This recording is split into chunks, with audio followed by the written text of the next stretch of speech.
Check, check. All right, awesome. Howdy, folks. My name's Dave. I'm a woodturner. I started turning as therapy for PTSD. Found out I had a knack for it. Fell in love with it. Then I started teaching it and fell in love with that. So I started this channel to become a better teacher and a better demonstrator, and also a better turner because the secret sauce is practice. There just is no shortcut. Um, be nice if there were, but proper getting the proper instruction, proper form, practicing that proper form builds up muscle memory, and then that allows you to finesse more and more as you go along. And wood turning is mostly finesse. Um, anyway, thanks for joining me. Appreciate it. Appreciate the support as always. I've got a couple of pieces of maple down here. And actually, I need to cover up the computer here. There we go. A couple pieces of maple here, and I wanted to turn a couple of small birdhouses. So, what I've done is they're not square, but I marked out where they would be square, and marked my center points, and then I drilled the holes in the blank, both for the entrance hole and then the perch. So we're going to round these out, and then we'll hollow them out, make some roofs for them, and just have some fun.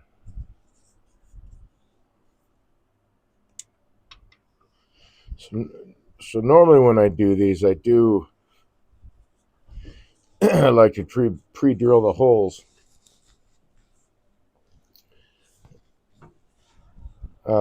It's not a big deal, really, to turn with a void right there, and this small one doesn't really matter a whole lot. The tool will just go right over that. But pacing the tool, advancing it only as fast as it can cut,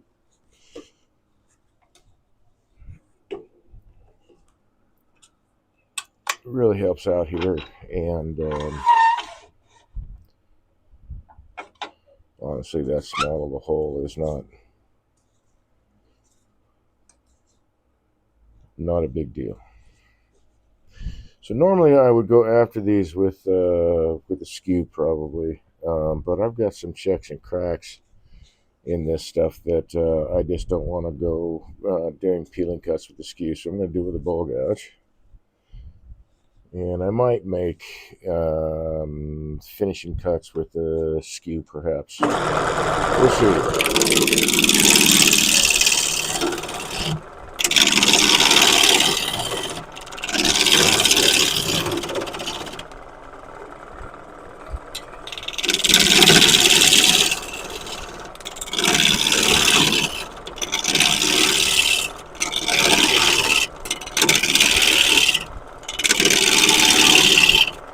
With some rather hard maple.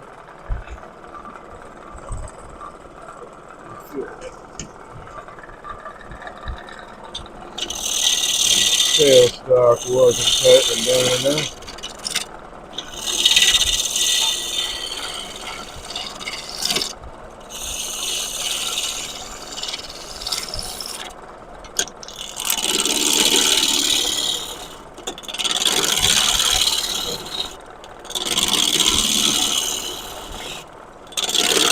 So lots of ways to do this part.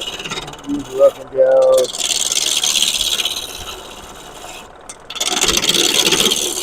like I said I would. Normally use a skew, but with the cracks in this, plus there's several spots where there's some pretty hard knots.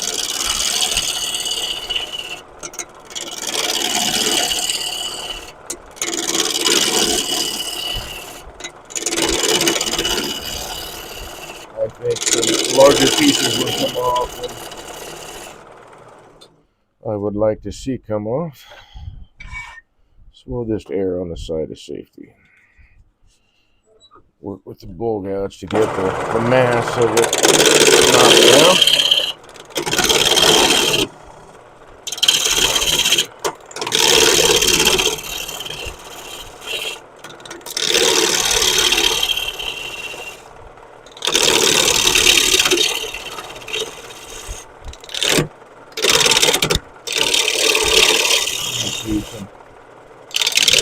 Chunks are coming off there on the bull gouge. On the end, we've got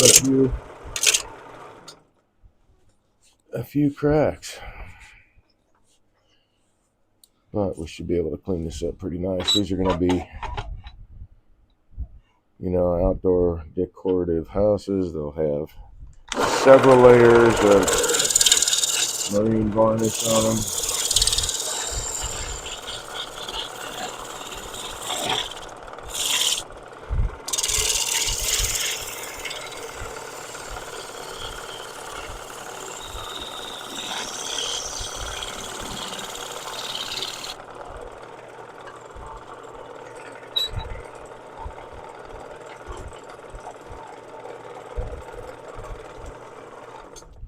So they'll weather really nice too. Go a little bit above center here.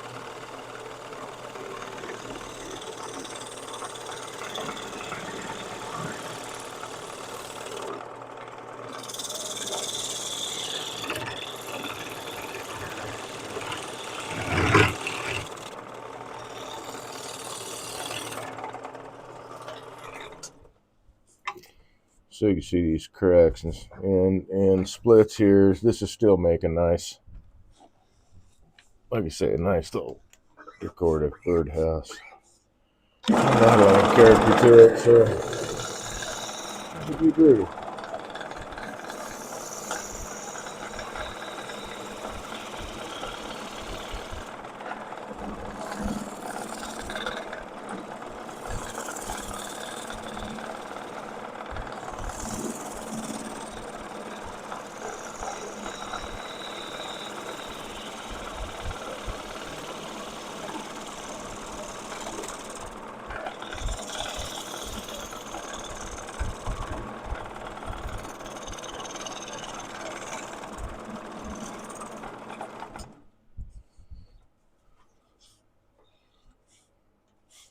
Alright, so I think that grain changes a bit.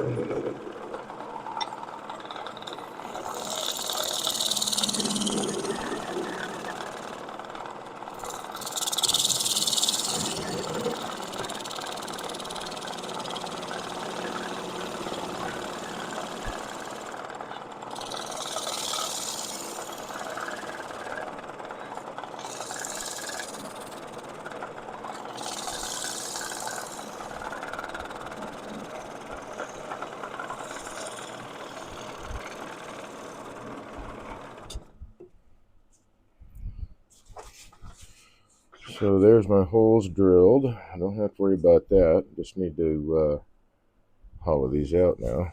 We'll see how that works. Hopefully this one works fine. I've got, like I say, a split here. Can't tell, that might not be a split there. But I have one here too, so I don't know. If it doesn't drill out, well then it doesn't drill out.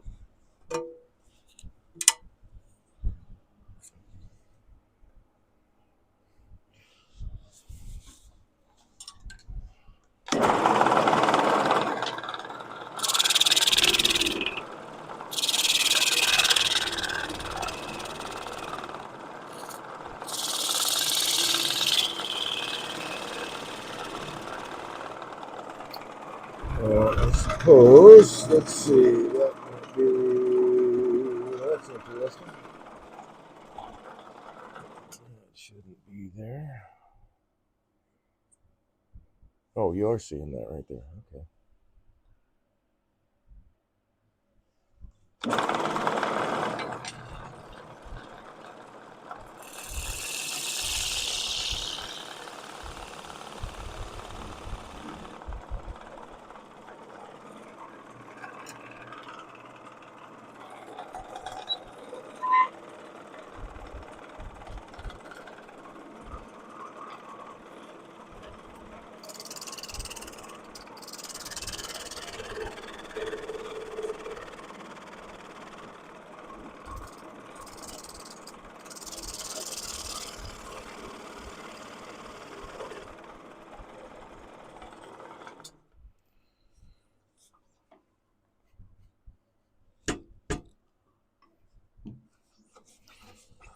Okay.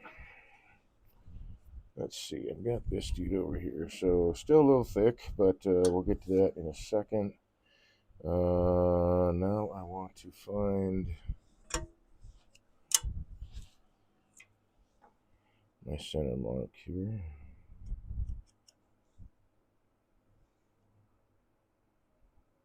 Oh, there we go.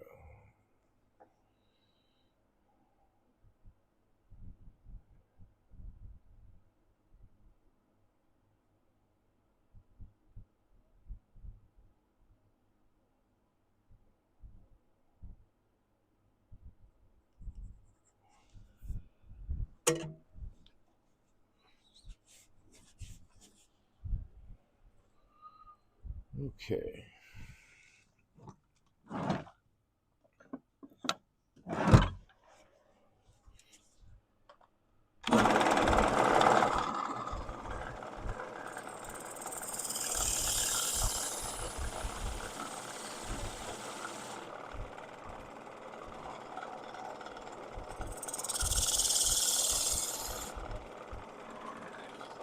There it is.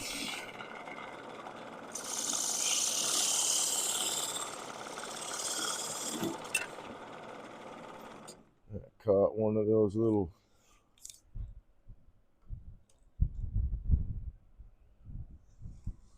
splits there.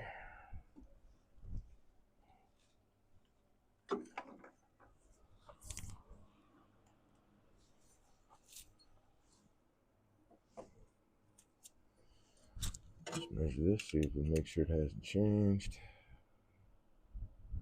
Okay.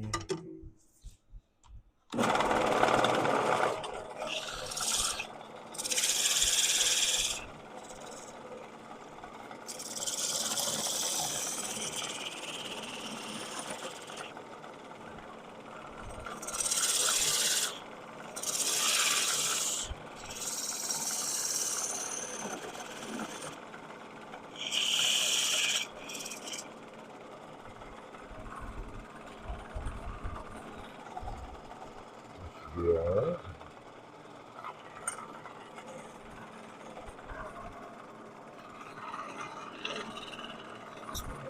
Bring this up some.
Yeah.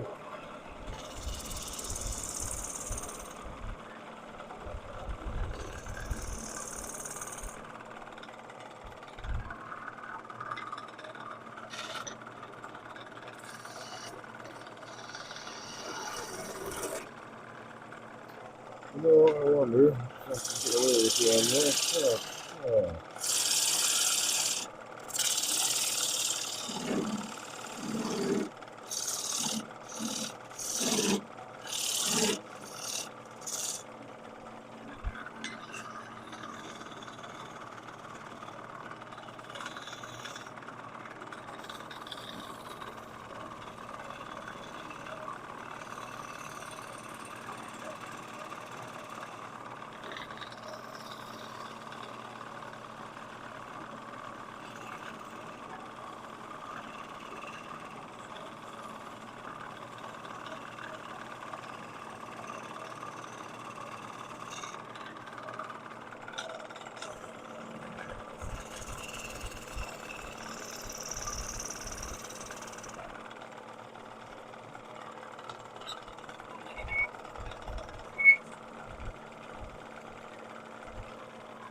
I thought, I seem like, it was.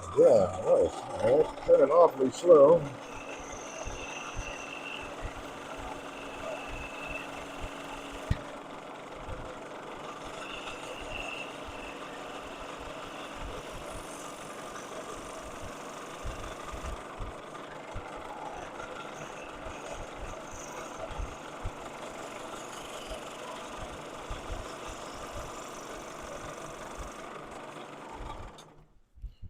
And I think I will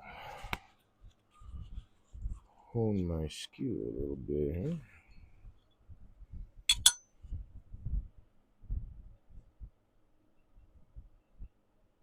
Still pretty sharp.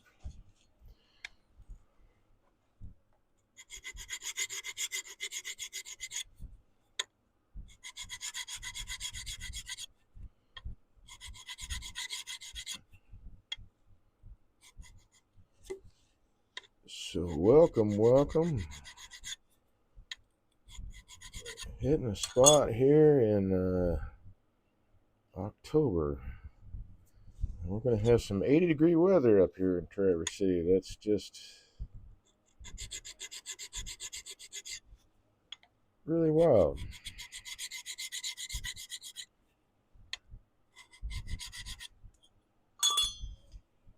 Had somebody jokingly tell me yesterday, I guess, no, it was today actually. Summer's come back. Like, well, kind of seems that way.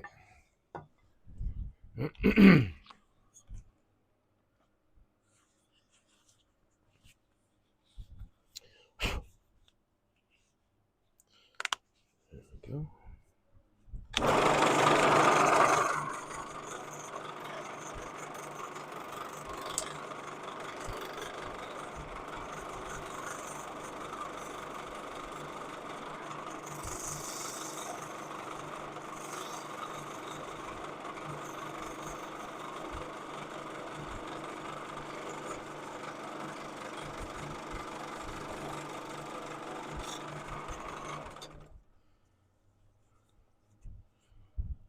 Yeah, this stuff breaking out, but hopefully, like I say, I'll still be able to use these. We'll see.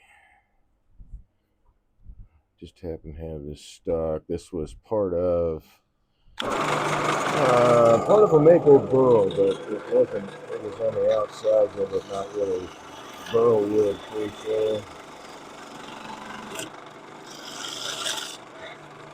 But it was out of the same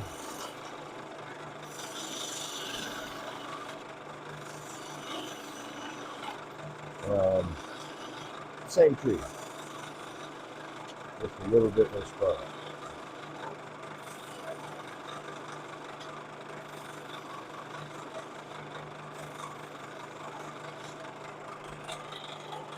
Still a little too thick, but let's get the rest of this down. Oh yeah. Well, we'll see now. You know what? I'm not going to do that. I've got that one long split. And if the skew gets caught in here,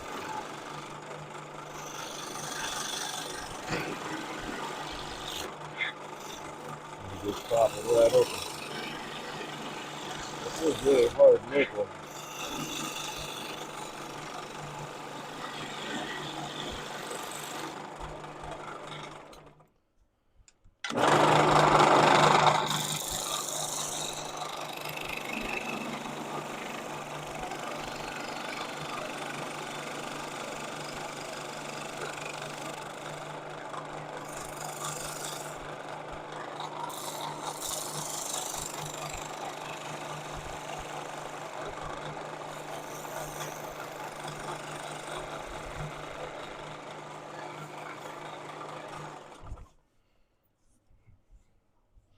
Alrighty. So now, see, that still looks a little bit thick. Just a touch.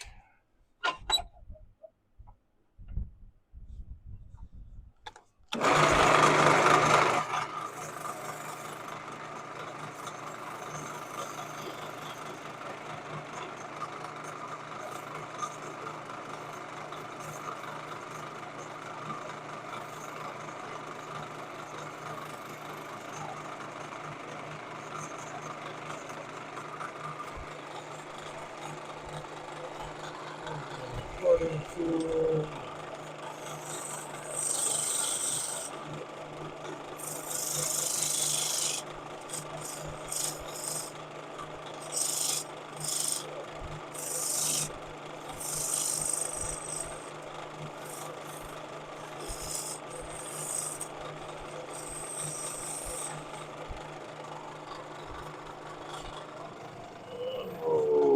Okay, gotta move that down.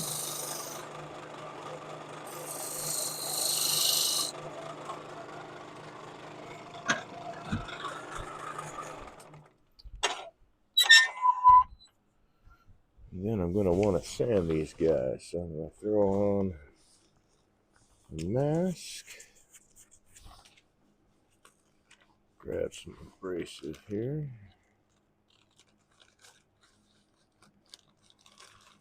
This will do, although I don't have high hopes. Ah, damn, there's another one.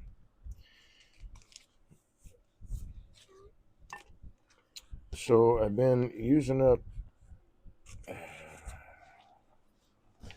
trying to use up what little green flex is what this is called, the green flex abrasive. And I found this is the fourth piece I found that's got some issues with the coating and no abrasive, but I bought this at a little bit of discount. It's discontinued anyway, so.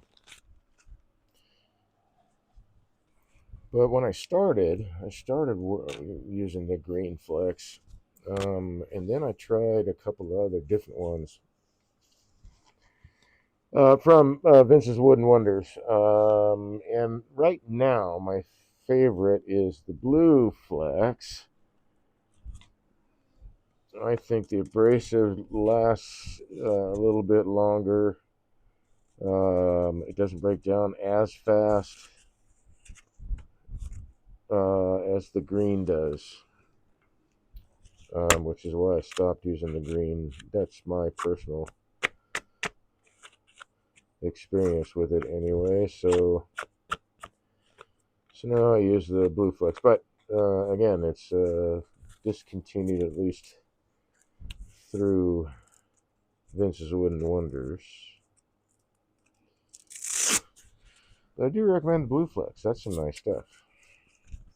I don't know about, let's see, I think I tried the ceramic. I think I did.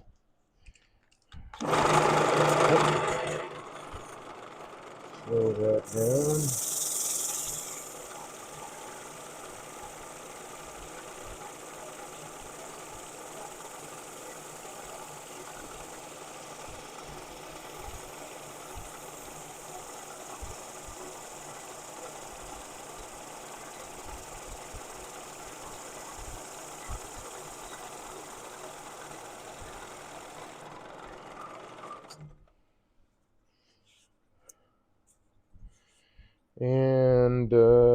let's see. I will also need to.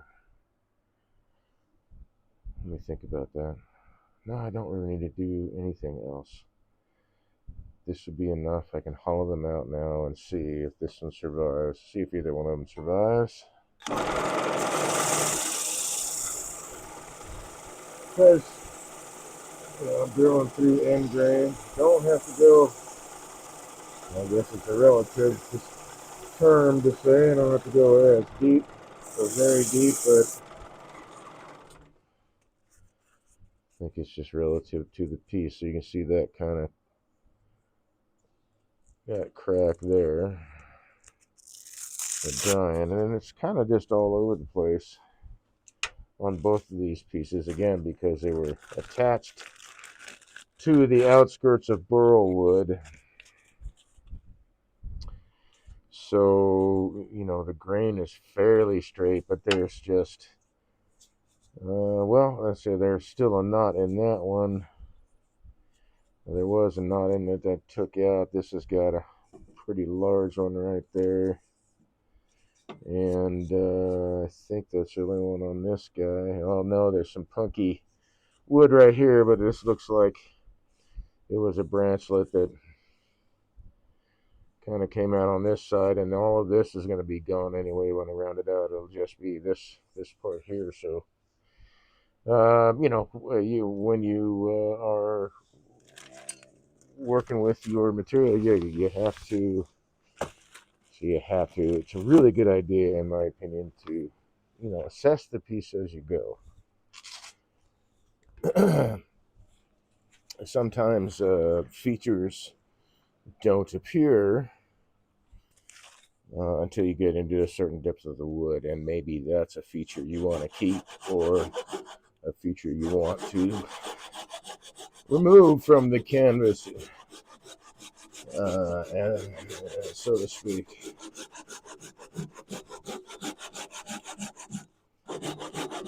Plus, there's always the issues of finding ring checks and splits. As you're assessing, as you're going along, it helps to locate those earlier rather than later. But this is just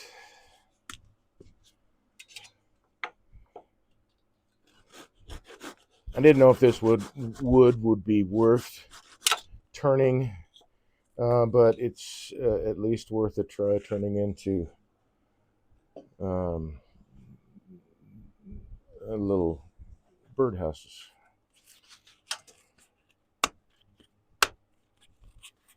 That's still good. Let's get this guy out of here. There's those.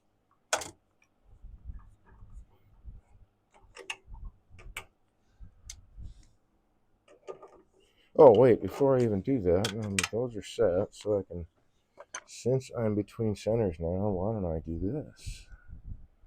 Why don't we take care of this guy?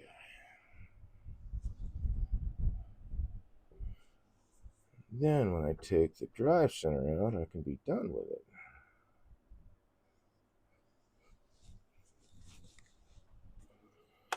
How about them apples?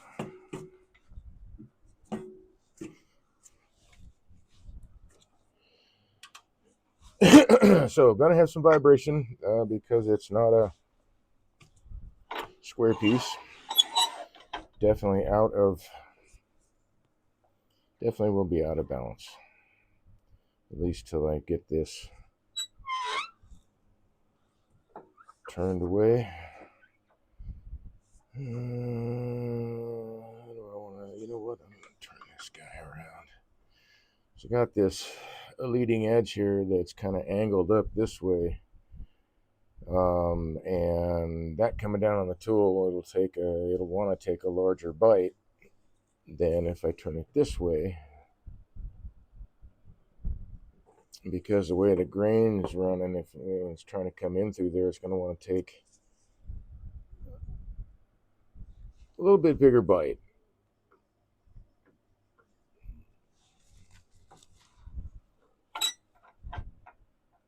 And be prepared for that, but Why don't we just set it up where that won't be much of an issue. Yep. I got that a little too high for the bowl gouge. Again, I'm using the bowl gouge because I've got splits and some probably that are not visible yet.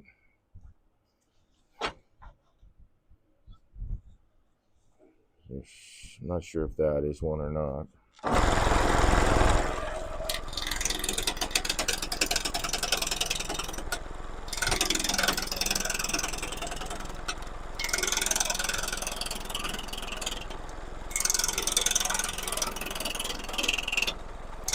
So I'm not exerting a lot of force. The tool's only moving in as fast as it can cut.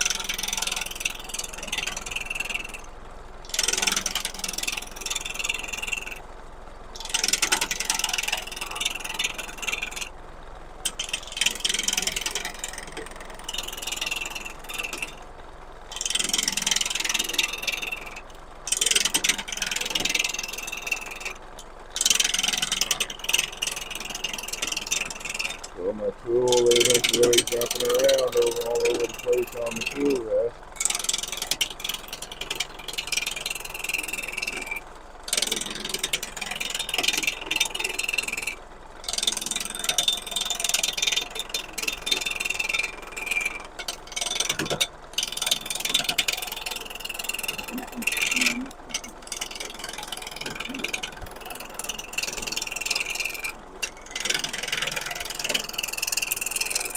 Oh, thank you for that, spam bot. I will tell you that I won't be visiting for cheap viewers.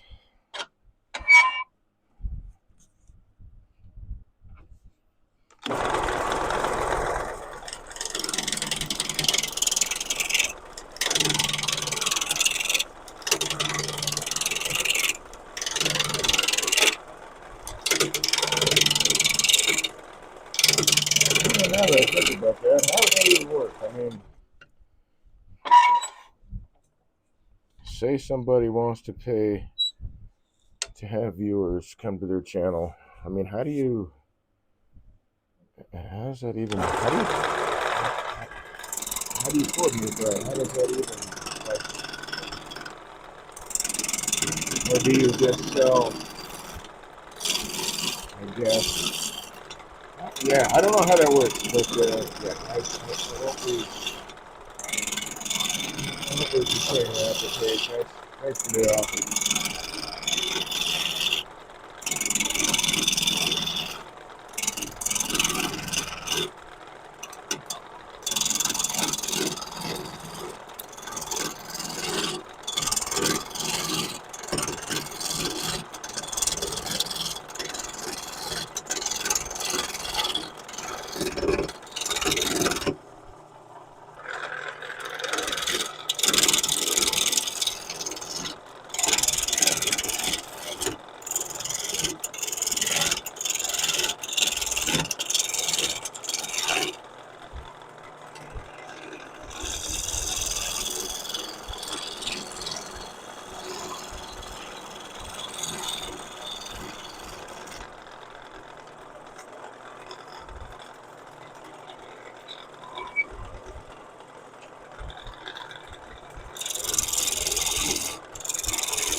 Tool rest is not supposed to move.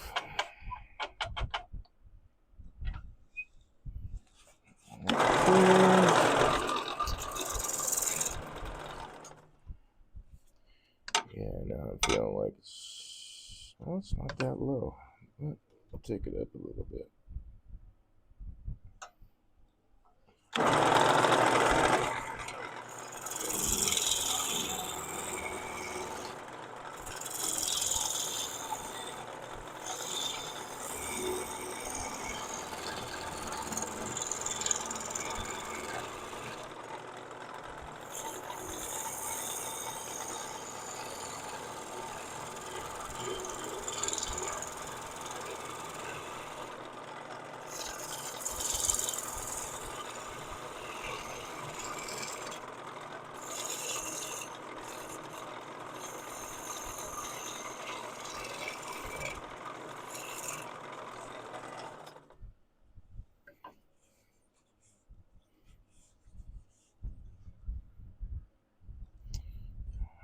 So are we even? Huh? Okay.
So still a little thick, but I've got split there, split there. A little bit of stuff happened on the ends, but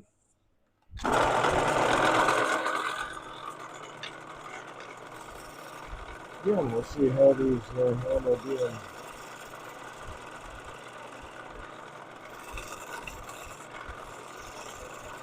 drilled out for hollowing out.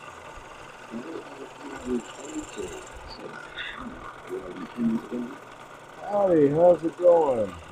I'm planting some what I call garden decorative hummingbird houses. Little, just little birdhouses that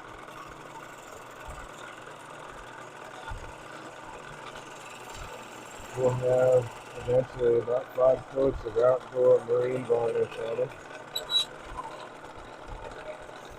And we can hang out in the garden. That's it.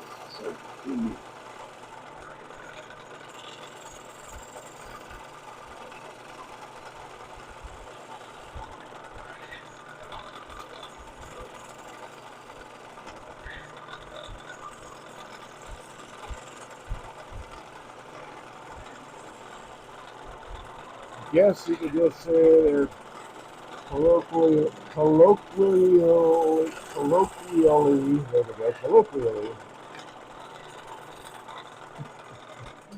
hummingbird houses.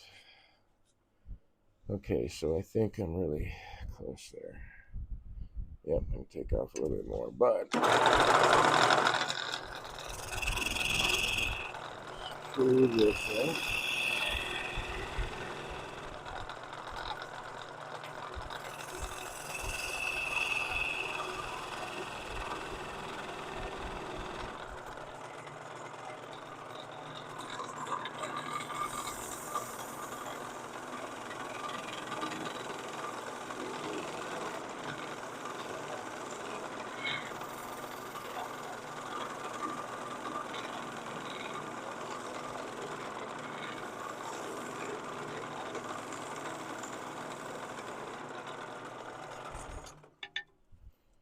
So just like in gymnastics, there's the word I was looking for. The dismount matters. So keeping your pace even as you go across the piece and then off the edge will give you a better finish there. A lot of folks want to get there, they'll get to the edge and they'll speed up like that. And you get all kinds of tear out when you do that. You have to keep your pace steady all the way off the end of the piece.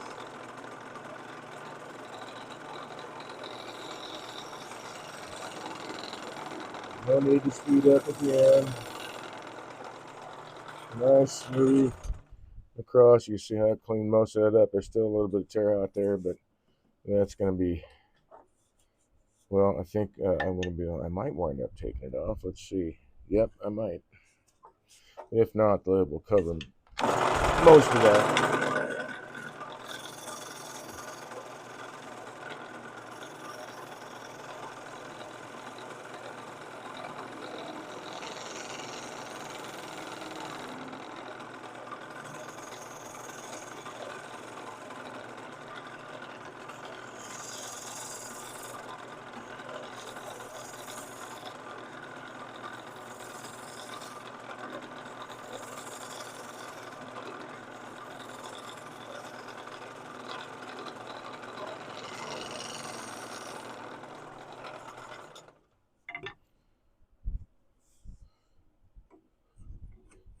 That'll work. So that's not going to matter now. Most of that will be gone, invisible. Just will turn off a little bit more of that, so and we'll get some of it, and then the lid over that, we'll just cover the rest of all that, if any needs to be covered up.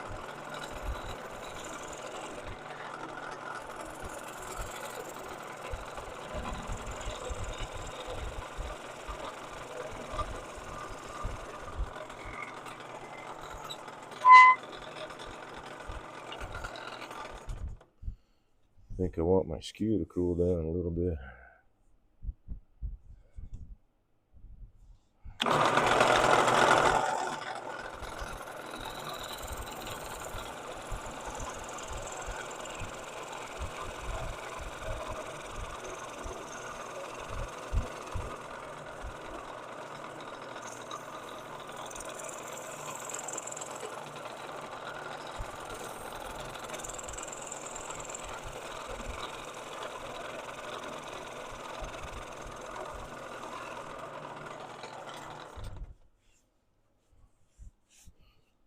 So just a nice steady progression as you work your way up the end of whatever it is. Don't change your speed. And you'll get nice clean edges like this most of the time. Sometimes the wood doesn't want to cooperate no matter what you do, but in general you'll not get a lot of tear out as you do when you speed up off the end of your piece. Okay, sand this first, and I'm going to get it ready for, I think I'm at the right diameter, right?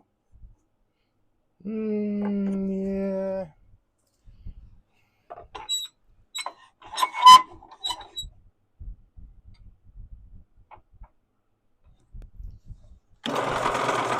Let's take a little bit more off.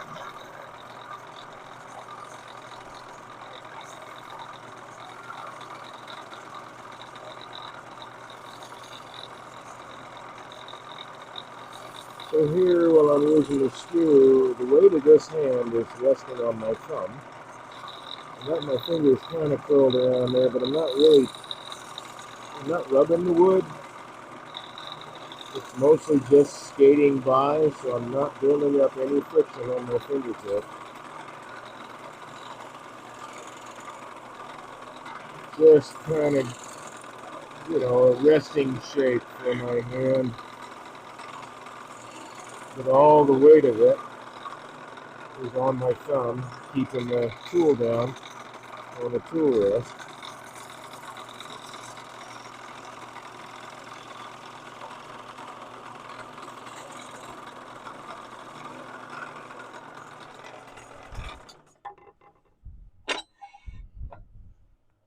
I think it's just a little bit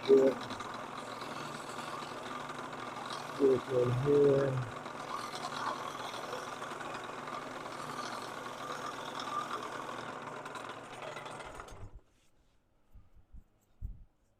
Where you at? Okay, that'll work.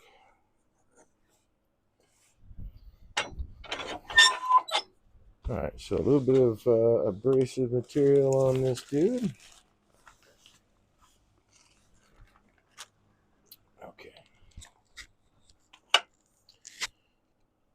And we'll set it up to bore it out with the Forstner bits and see which ones survive.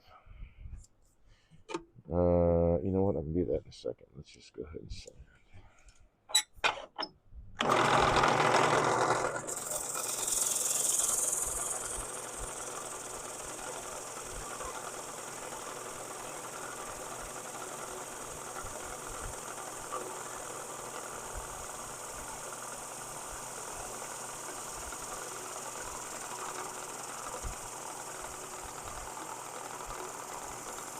Now, when I'm sanding, not like looking to see lines disappear. What I'm looking for is a color change in the wood.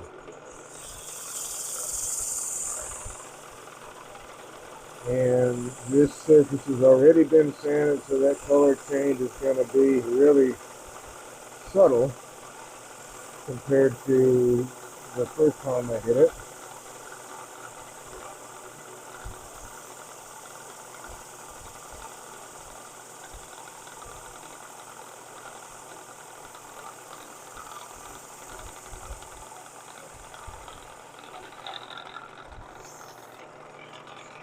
I'm not really chasing lines or anything like that. I'm really looking for that color change so that I get an even uniform color as I'm going across.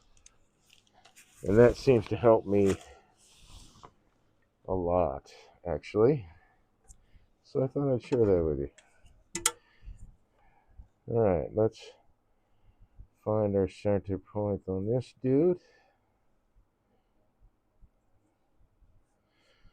So that is essentially 1.25 inches.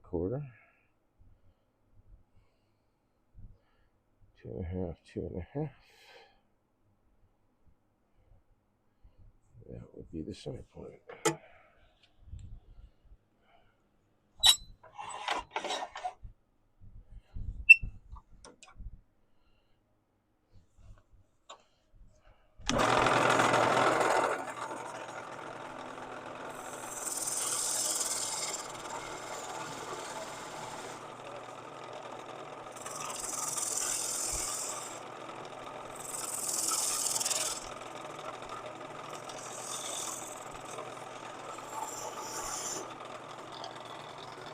And then the coolant screw for the dovetail.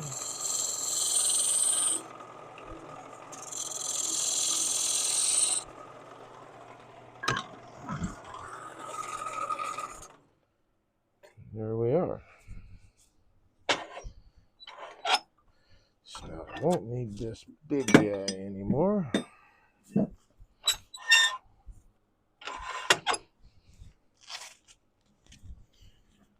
Well, there's tons of ways to hollow things out, right? But in some cases, like you can make things really easy. These little birdhouses are basically tubular in shape. What I figured out was, well, I'll get to that in just a second, actually.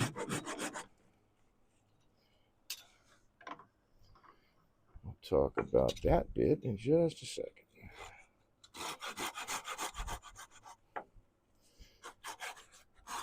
It involves a little math, so be prepared. Actually, not really doing any math, but explaining it.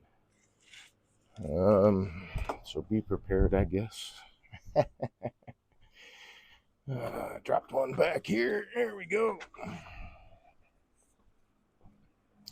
Okay, so what the heck? Oh, here we are. You know what? This would be a good little how do I segment. So here we are on my birdhouses. What are we talking about here? Not hauling them out, although I'm going to do that. Right? All right. So figuring out how do I figure out how big I want the bodies of my birdhouses to be seen. So this is how I do it. I decided on what I thought would be, you know, a fairly decent opening on the inside of a piece, based on whatever size Forstner bit I wanted to use. I think this one is an inch and an eighth. It might be inch and a quarter.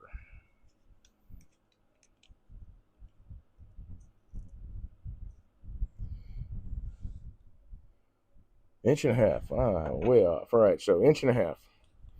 So what I wanted to figure then is I wanted basically a 1/4 inch wall thickness, and on a round blank, or when you turn it on a lathe, an eighth of an inch, or if I say I want a 1/4 inch wall thickness, I have to double it because a 1/4 inch on this side equates to a 1/4 inch on this side.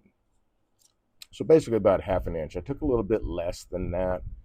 And my end diameter is 2 1/16. So this is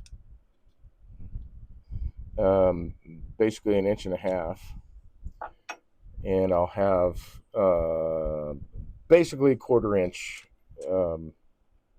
wall thickness, just based on what Forstner bit I use and doing a little bit of math. So it just depends if I wanted thicker or thinner, or I had a different. Just depends on what Forstner bit you use, what you want to do with that. Pretty simple, really. You just add, whatever wall thickness you want to have on your piece, you double that and add it to your measurement for your hole.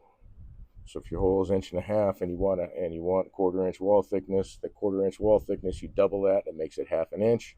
So your outer diameter is then 2 inches. And your inch and a half hole will leave you a 1/4 inch on either side of it, bored out.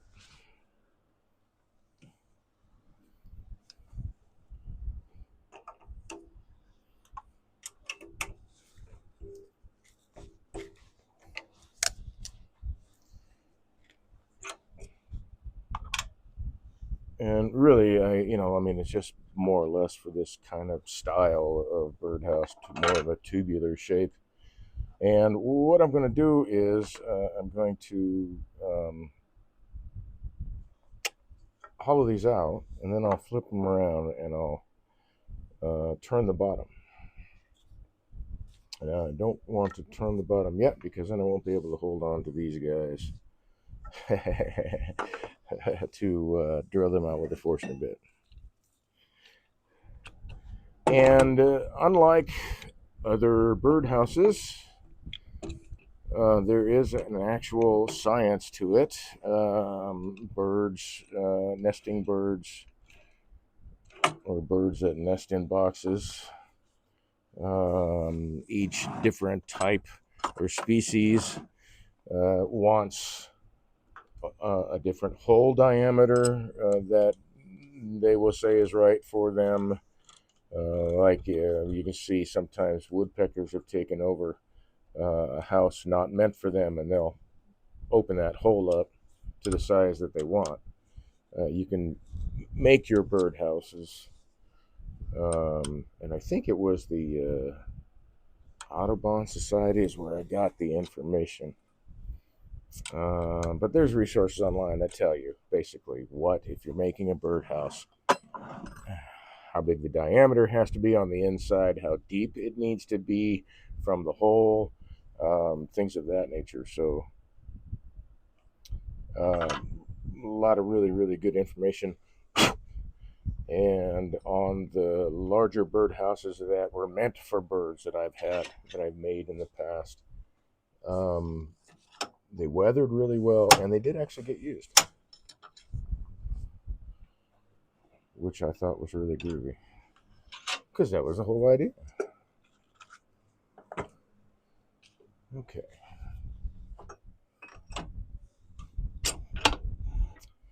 So basically, I really just want to drill down maybe about 2 inches below the hole, and then I'll start, rounding off the bottom and turning a finial, if you will. So basically, where's my pencil? There it is. From the center of the hole, I want to go down about 2 inches, give or take. Usually I'm working with, these are not quite 6-inch blanks. Usually I'm working with 6-inch blanks, so there'd be another 3/4 of an inch up here, which makes a difference on the bottom. I didn't think that I would have an issue with this.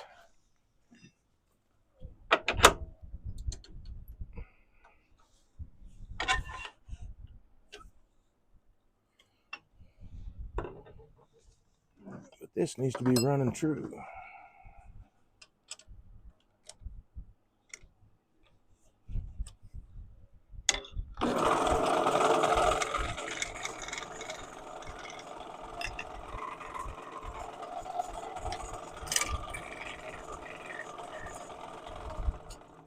There we go.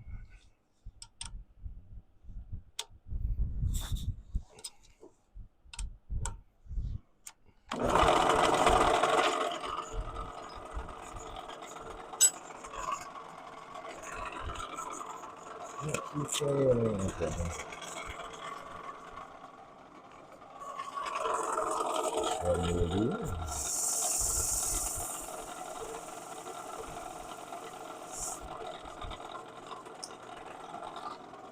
I don't need these calipers anymore. I can move my calipers. Move that feller out of the way. So we'll slowly lay it down. And we'll see how this survives, if it survives. Oops, you know what's not going to help? What's not going to help is that my tailstock is not anchored. Okay. Now I might get some action out of this thing.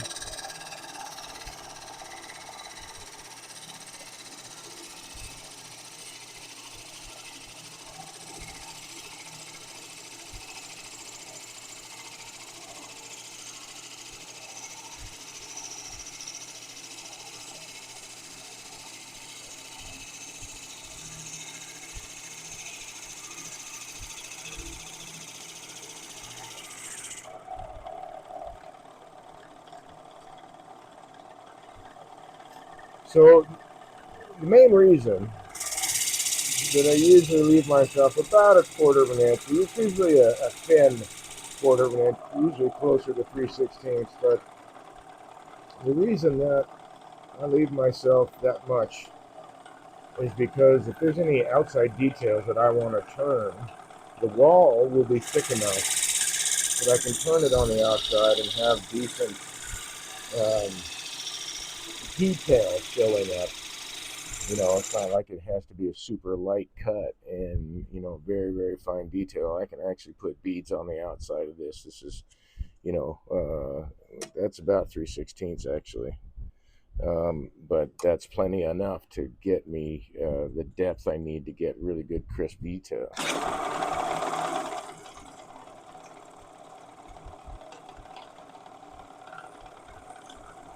I could just go right down to, 1/8 of an inch or thinner wall thickness if I really wanted to.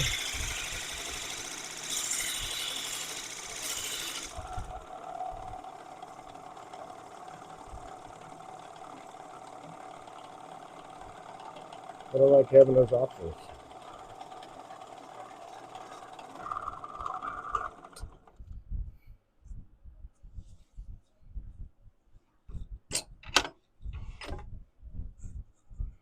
So I'm definitely not there yet, but let's see how much room I got.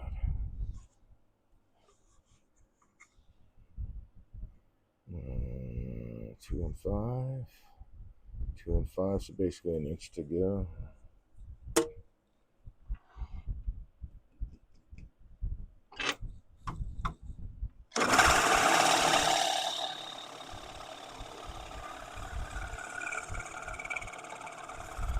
What am I thinking? All right, let's see.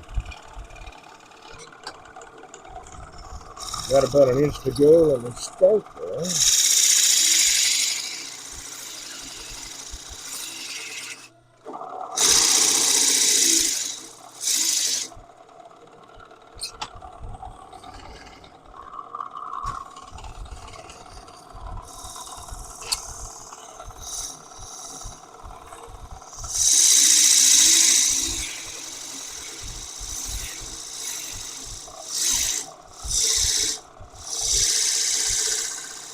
I only go so far as my Jacobs chuck will let me, where, the force will get riding there. But what I'm wondering is, oh, I guess I could use some air from the compressor. Oh, what I'm wondering is if that's going to be deep enough, and I don't have to mark every single piece. I can just go right to that point on the Jacobs chuck.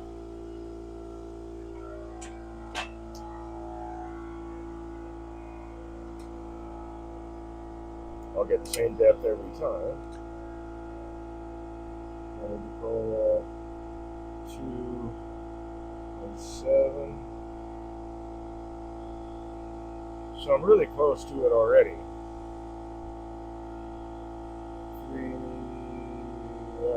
3 and 7/16. I'm about a 1/4 inch off. So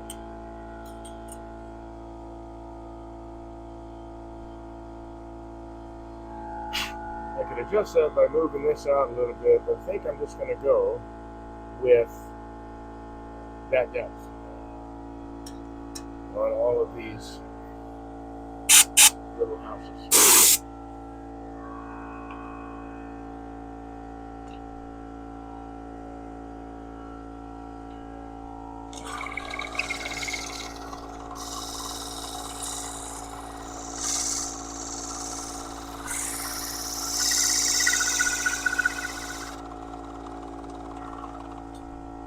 Okay. Going to where I was just touching that.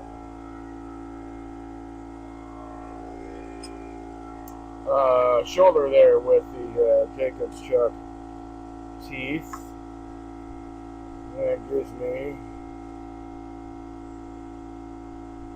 so about a 1/4 inch off. Yeah, I'm going to go with this depth. I could change it, but it's close enough.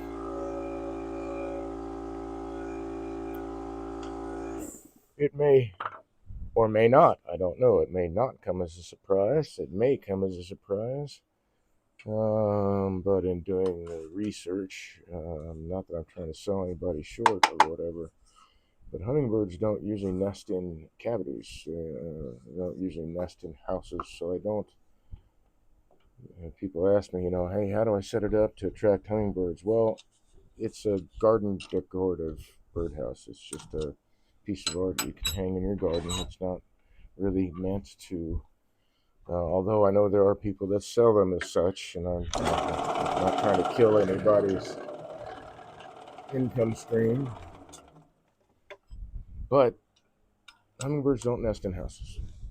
They nest in a branch or crook of a tree. They'll build a nest right in the crook of a branch in a tree, something like that. For one, and this is just me surmising based on what little bit I know about hummingbirds. And they don't walk around on their legs, because their legs are fairly weak.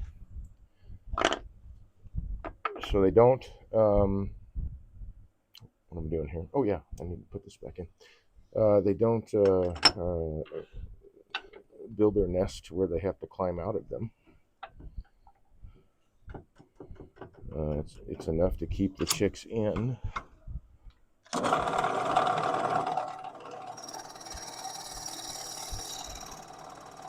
They do rest,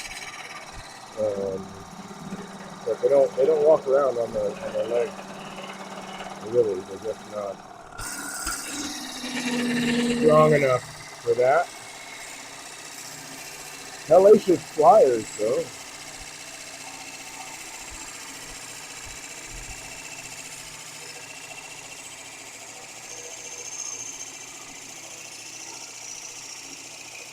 But even so, I mean,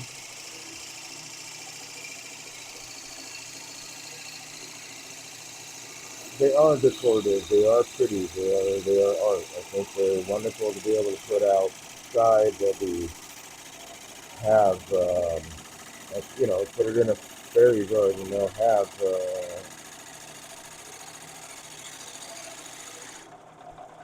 a marine varnish on them. They'll last for several years before that has to be reapplied. It's neat. A lot of fun to make.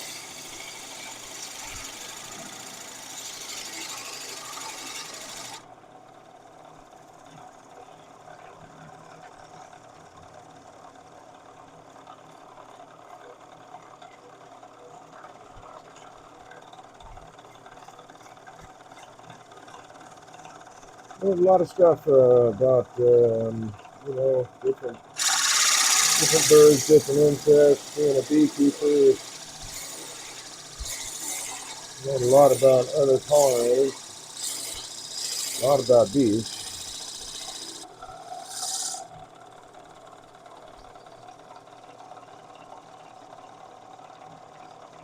Of course, what I know about bees, I'm sure fills a thimble, maybe, out of all the knowledge there is about bees.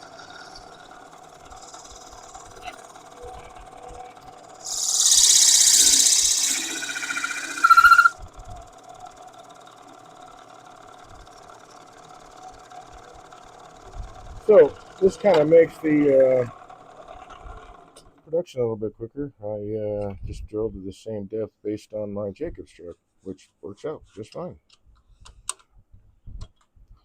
So actually, what I should be doing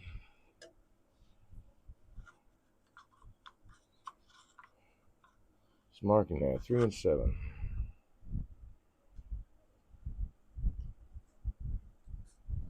At least to start, so that I have a reference to go by when I start rounding off the bottom. That guy comes out. Oh yeah, you're still active. 7. So that's that guy.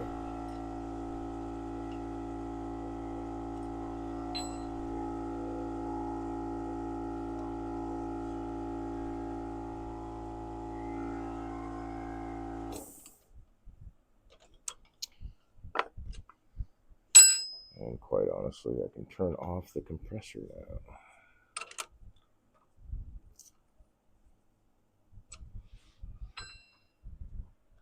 Oh, wrong tool. Already running true, so I don't need the tool.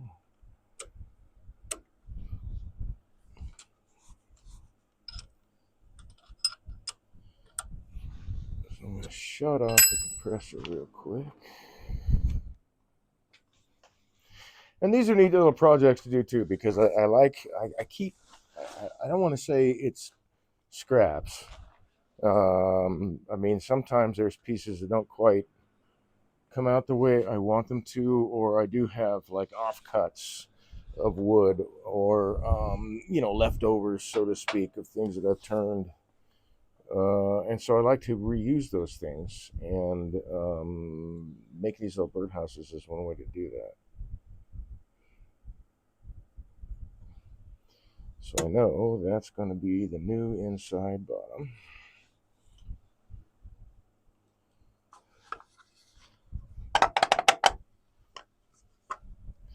So this is kind of going to be kind of neat. That's the wrong. Is that the right one? That is right. Okay, that's one of them. So I think in this camera view, and I don't understand why this is so wonky. Let me. Oh, that's might be why. Okay, let's move that guy down one. Pardon me while I adjust the camera. Sorry, hopefully it doesn't like wig you out here. All right. That's probably a little high. Looks about right. All right, so, ooh, that's one. I don't know if you can see that split. The split goes all the way down to here. Now, the lid itself is going to keep this together, and the split only goes below the surface this way. It doesn't like come all the way through to the inside until a full inch. So it tracks all the way over to here. So that is a very interesting split. Not one I definitely wanted to catch in with the skew doing a peeling cut. That would have been disastrous. The lid will keep all that together, so I really don't have to worry too much about that. And then turning this, um, uh, that'll all be pretty solid down at the bottom too. So I don't have to worry about that split coming apart, I don't believe. I don't think I had one in.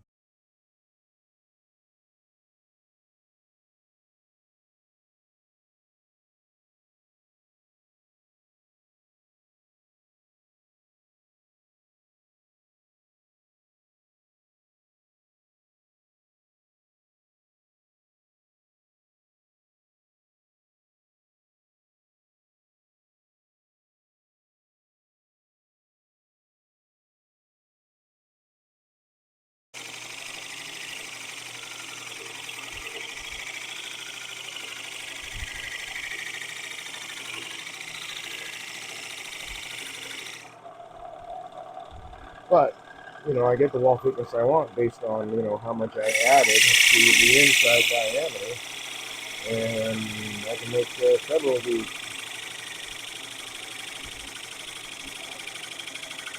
in a row, and they'll all be, at least in size, they'll all be the same.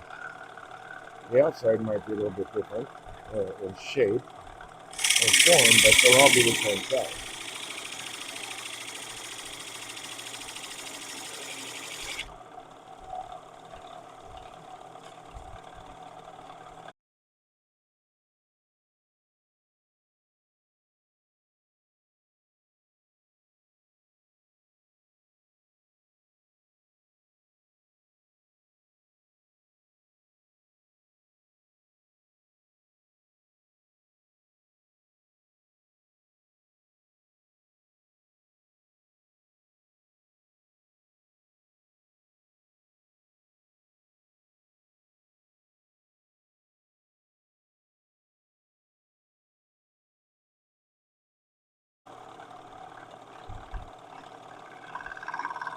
You can hear that.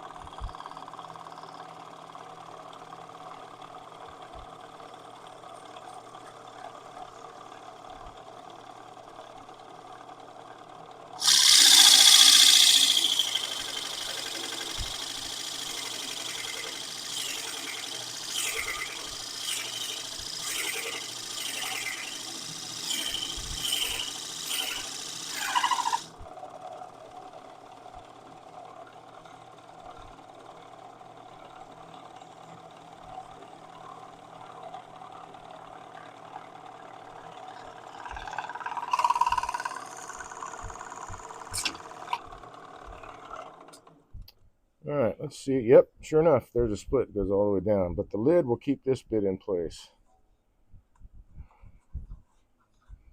And there's another split right there. So, in theory, these will survive. But again, we'll see. We will see. Just using up scrap wood that I wouldn't use for anything else, really.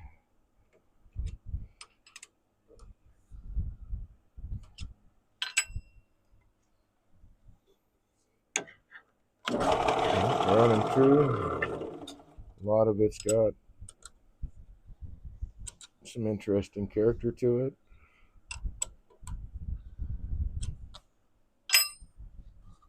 So there's definitely a couple splits on this one. This one might be one that comes apart.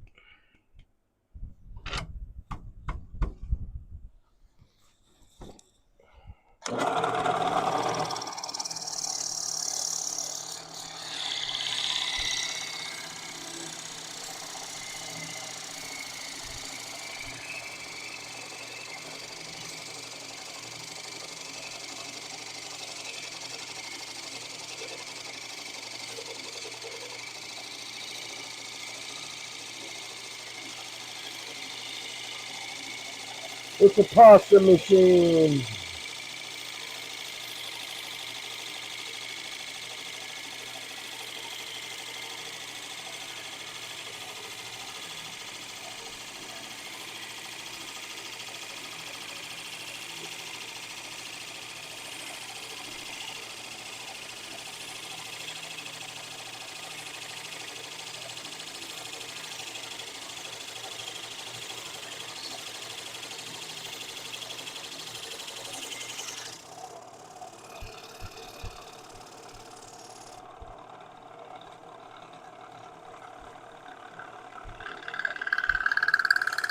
Oh yeah, I can definitely hear those going by.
Wow. All right, so it survived. I'm shocked, but that's cool. Oh yeah, you can really see that split.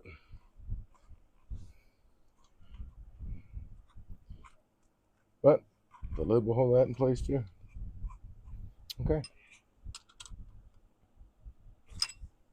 Oh, let's mark our 3 7/16.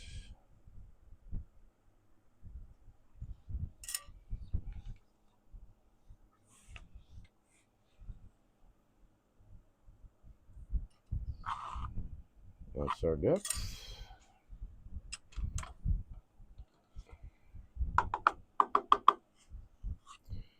So that split goes all the way to the bottom.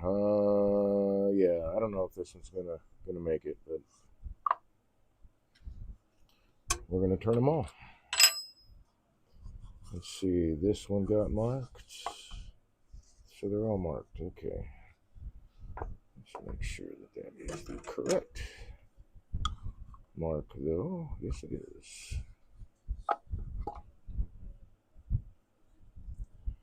So good hopes for these two, and high hopes for these two. Okay, so now I'm just going to turn the bottom, and what I need to do, I prefer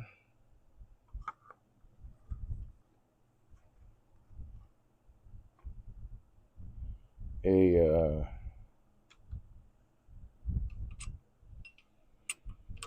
contraction hold where the jaws are squeezing onto the wood as opposed to an expansion hold where the jaws are pushing out against the wood. But an expansion hold is okay as long as you have your wall thickness, thick enough to support that pressure.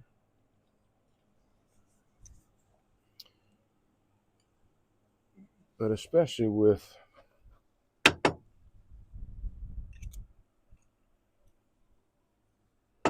get all the sawdust out of the holes there.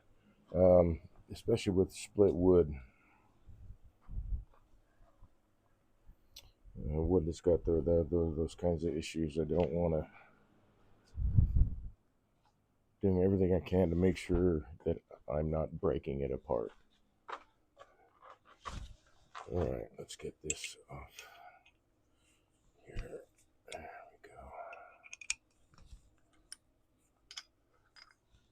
we go. So, and then I've got several different pieces over here for different lids too. Let's see, so I'm going to want tail support pretty much all the way to the end.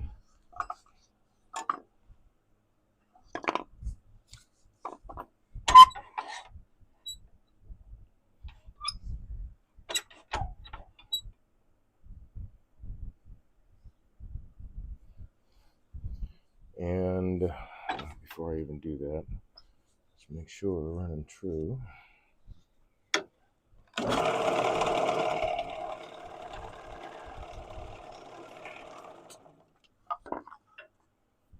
Move these aside. I guess there's a tool or two I can put away here too. Also, in addition, there we go. Okay. So now that we're running true, and don't need a death grip on it. What I do want to do though is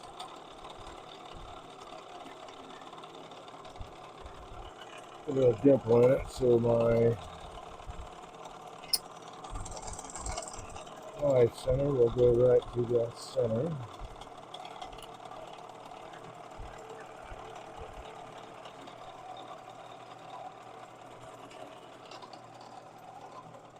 And I don't need that guy, I think. Yeah, I think I'll go with this guy. Oh, and I can speed this guy up too, son. I was 400, now I'm turning 600.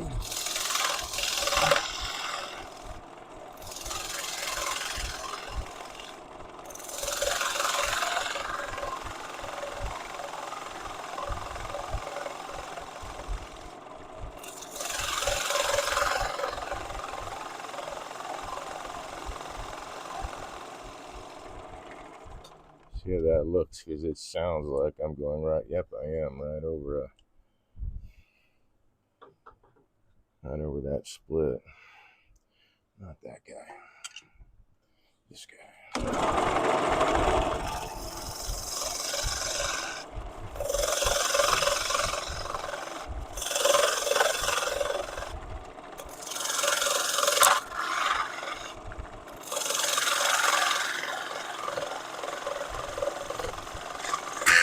Woo, doggy.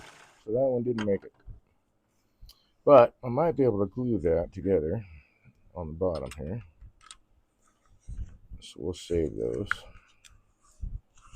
That still could be a salvageable piece. But the splits, that one I didn't have super high hopes for. Or I had high hopes for, but not a lot of expectation. This one might be exactly the same thing. Let's see, let's move this guy back some.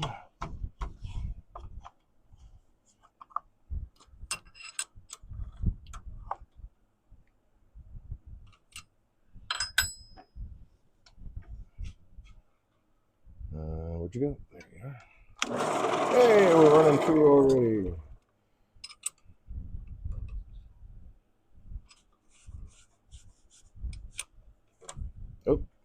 Now, how did that slip? That's interesting.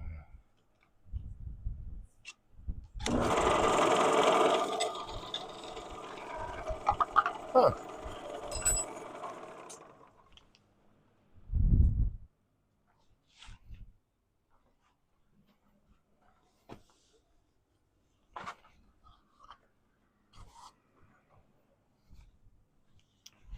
Clearly, do not have the jaws tight enough.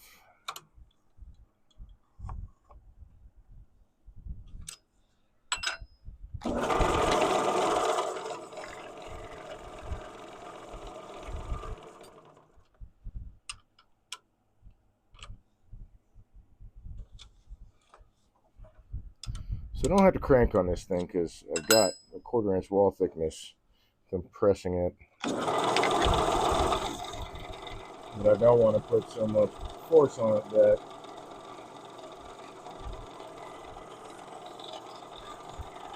the wood's just going to want to split. I want to keep it from splitting.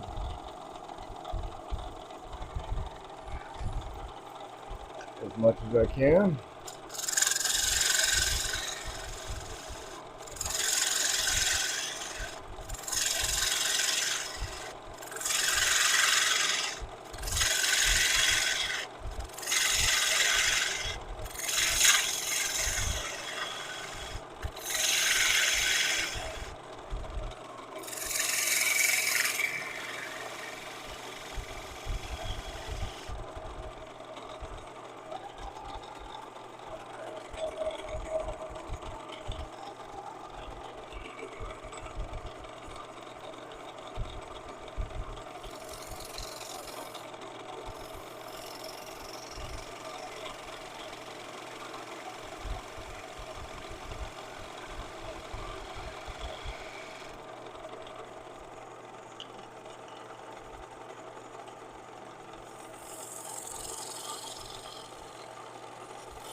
Trying to put detail in like that, I'd still have enough wall thickness to do that with.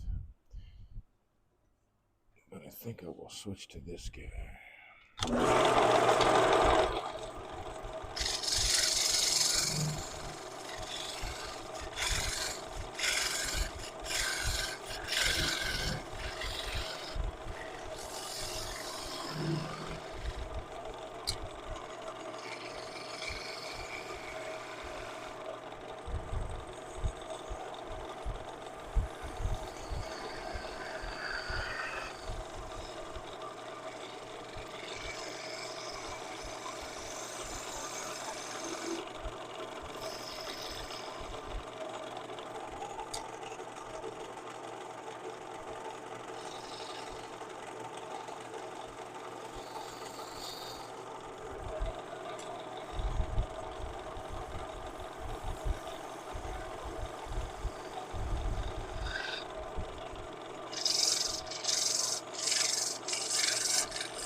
one guy.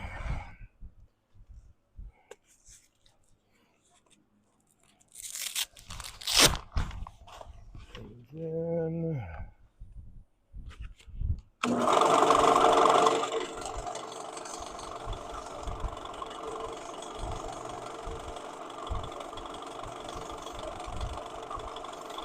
I'm not sure, tomorrow night, it might be next Tuesday, perhaps. Hopefully tomorrow night, but I've got a production job that I'm taking on, and it is some balusters and some wheel posts. So I'd like to screen that. Not all the material today, but I've got to make my storyboard for the baluster.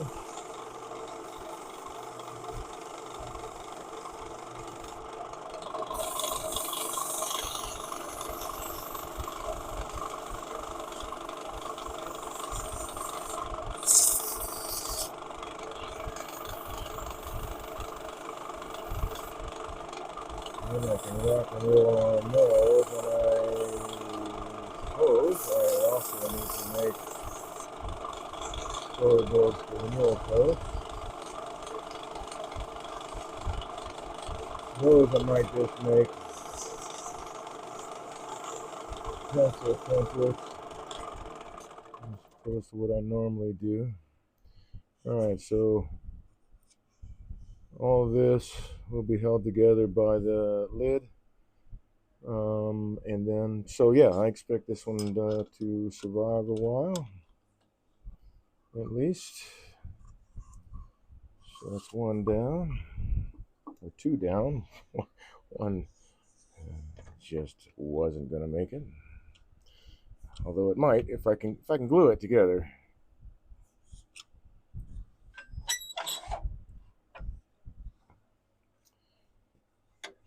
Might bring it back. I got trued up, running true here.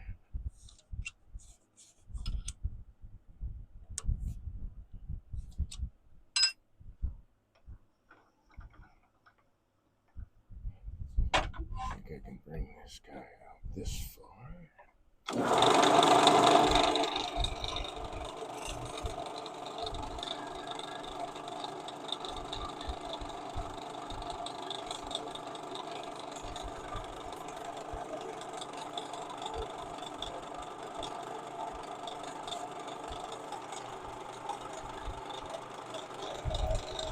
Rid of most of the mass with bogus.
Use a little more light overhead, but that wasn't too bad for not having the right light.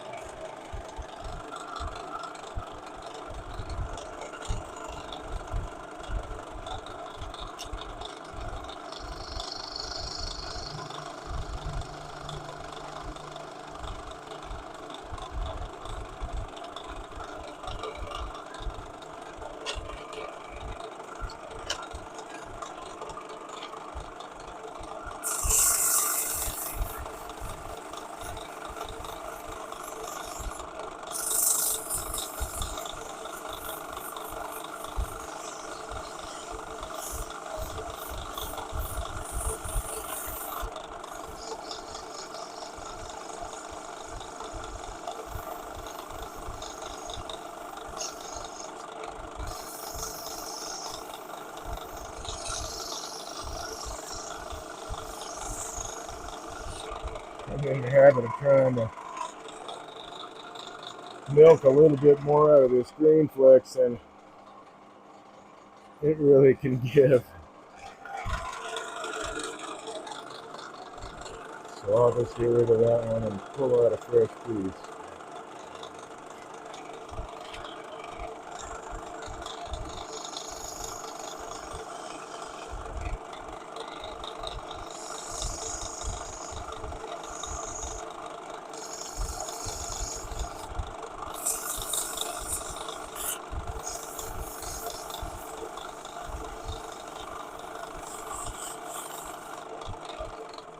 So, I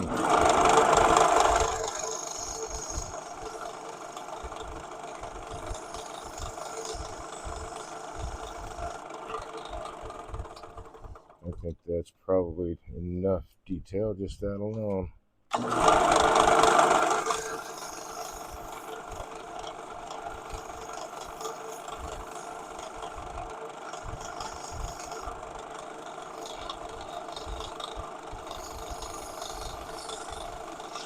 Oops.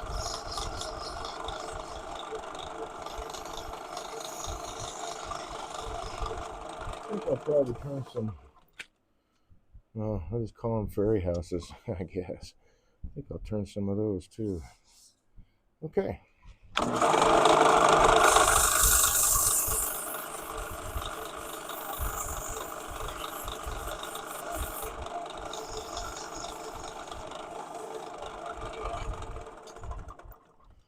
That one is going to make it. Yeah, I think that's plenty of detail for that guy. Oh, there is a split. Okay. Still survived. And now for the last guy.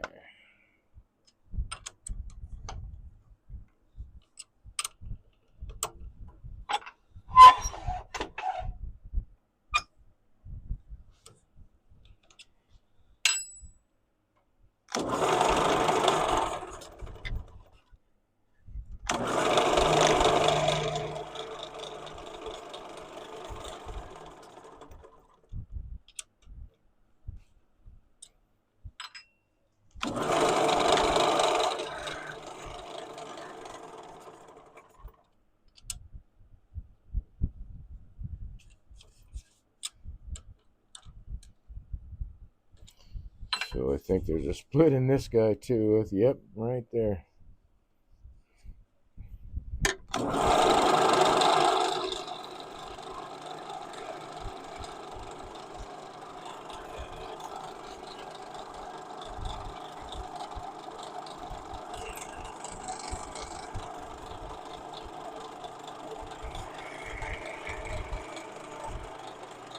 Okay.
not this guy.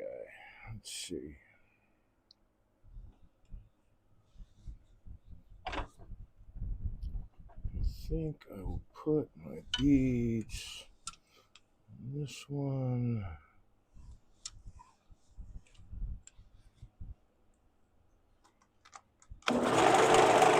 Right there.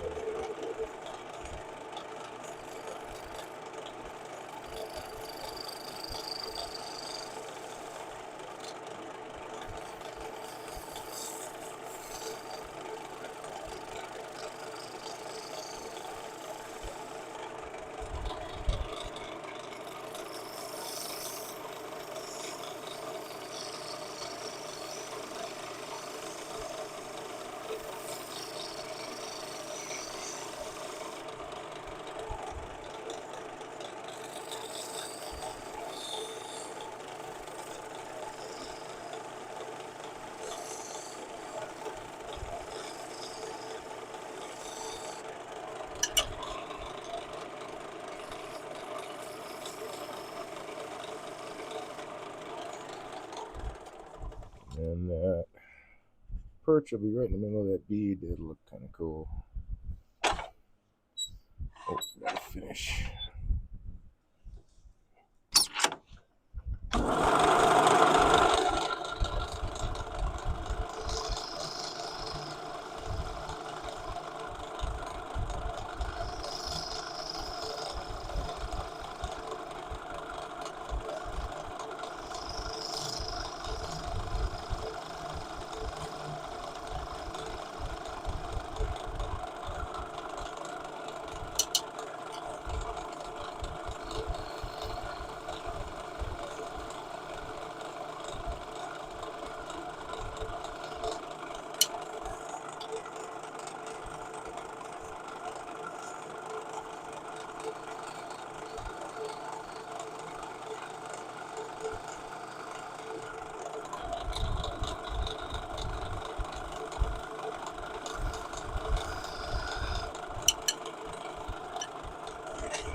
Okay.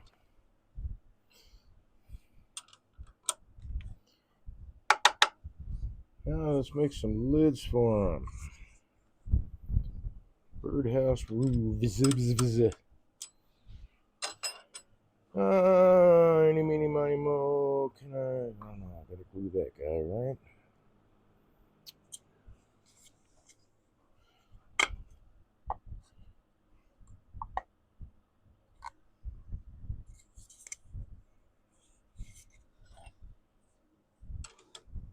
So this is a hollow form that I went through the side, but it'll make a really nice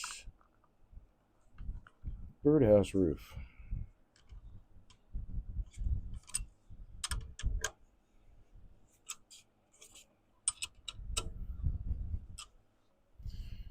don't think I'm going to need the live center anymore. Oopsie daisy. Timber. How are we doing on time? 10 till 10.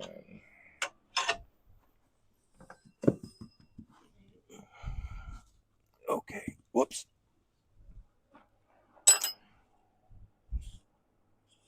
So this one had a split in it too.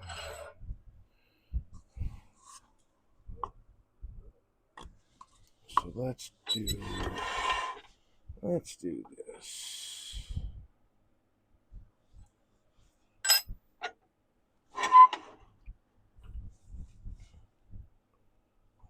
It might be too low.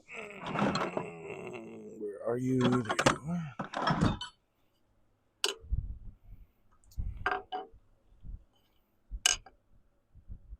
There we go.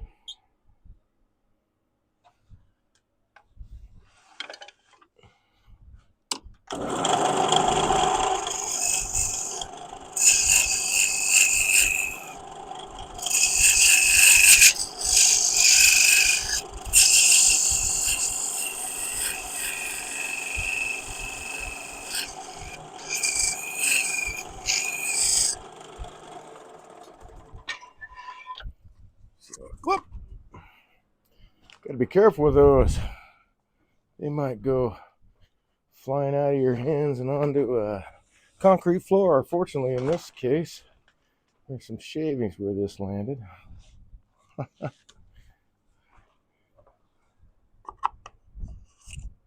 Ooh, that'll work. Okay. So now, let's go with this guy.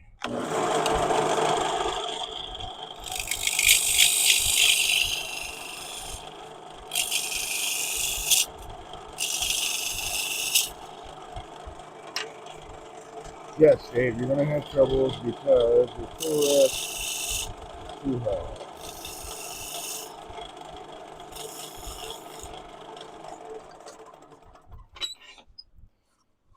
So let's make sure that that's not too. Yeah, that'll work. Or maybe, you know what? I'll take it down some more.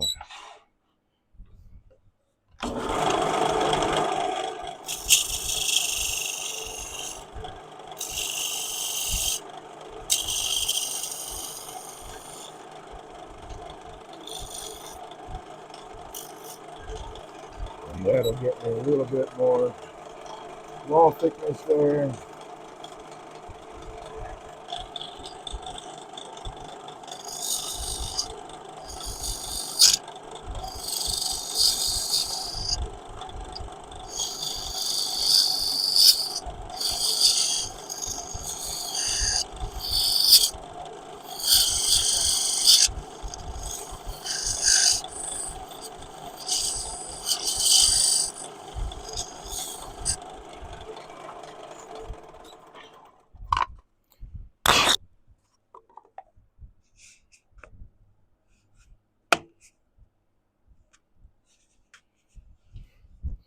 Yeah, I think that looks nice.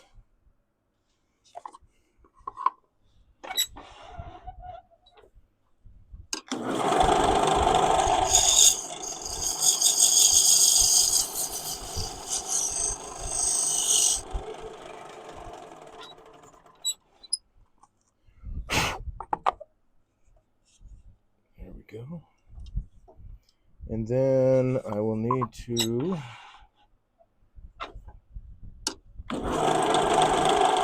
create a head.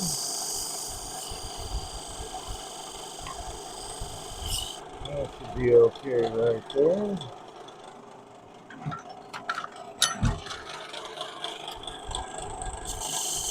Give it a bit of a dovetail.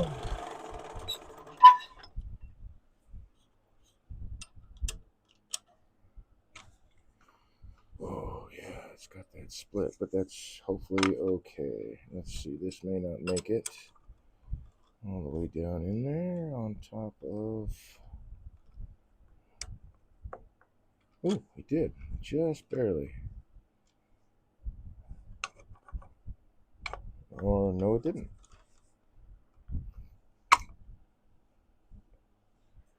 Okay, so I'll be swapping chuck jaws for that dude. So we'll put these together over here. And then we'll grab, oh, how about this guy? Let me see. This was going to be a cup, but it split really bad right there. So yeah, that's a little bit too big.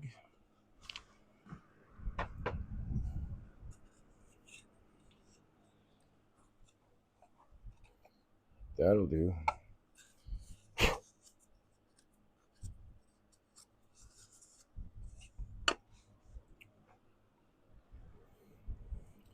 And I'll have to turn that to fit into there, I think. So first things first, I need to, this was a piece of black locust and it was going to be a box. I can't remember, I cannot remember.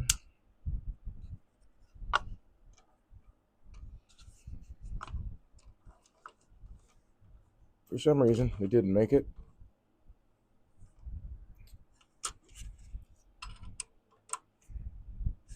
But I kept it because I knew if I could always turn it into another box or something else.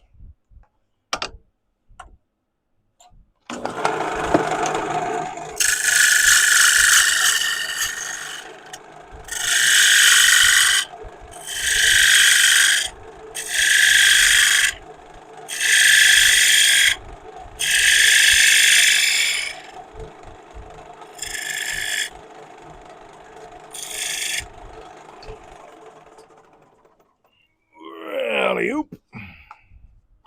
Okay, so that won't be, well, maybe it will. So I'll take this down a little bit more.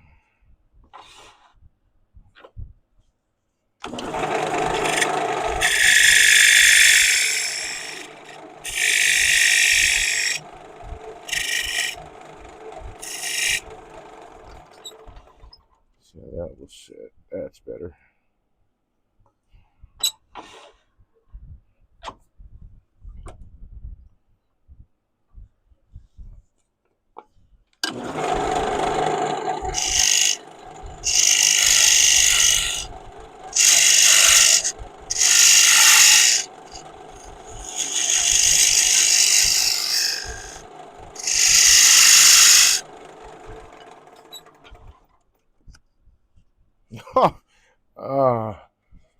Well, that actually is exactly the right diameter. That works for me.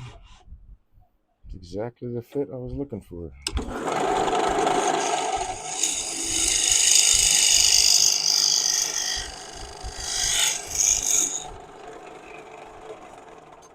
Love it when that happens, man. It's perfect.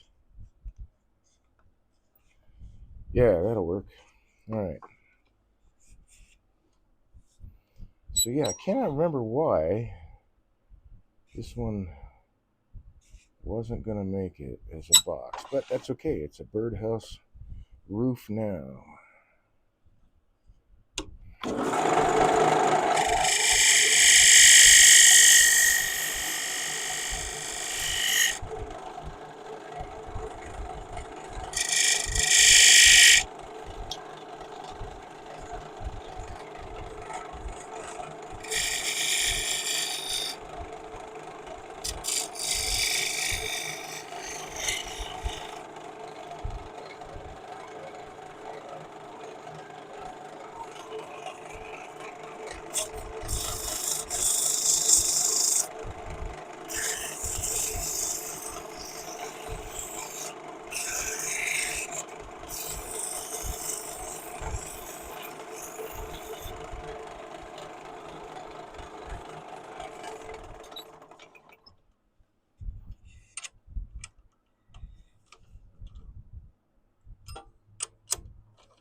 So I don't see any splits in it.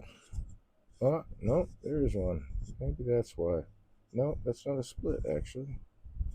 Yeah, I don't recall, but that's okay. Can make a nice roof.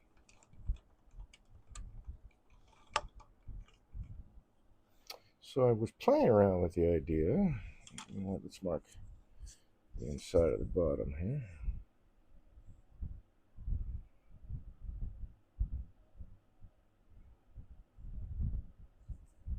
Which is right about there.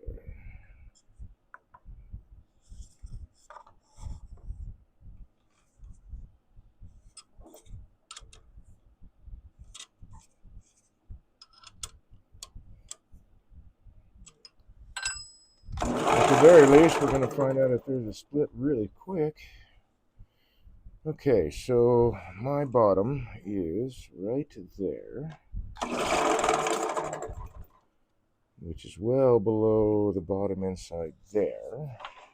I was playing around with the idea of turning this to fit inside, so it sits right in there, but I'm going to turn all this away now because I wasn't sure that I had enough material there to work with, and I do.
Upscale birdhouse.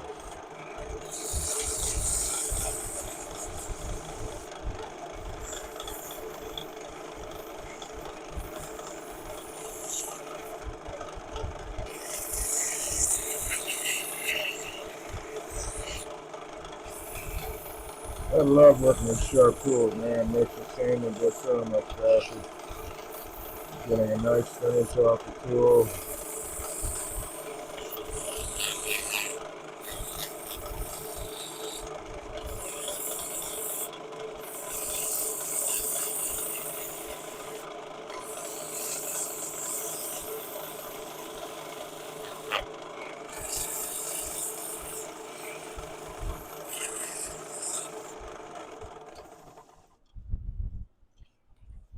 Let's see, I think I will want to put a center point here so I can drill for a hanger.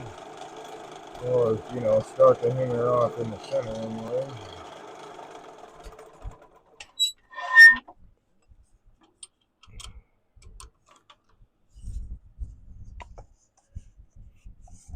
Man, got that fit on the first try. Alright, so there's another one. That'll look pretty nice. Set you aside where? Over here. And then I've got this dude. This ought to be fun. Let's see. I'm looking for, there it is, a chisel.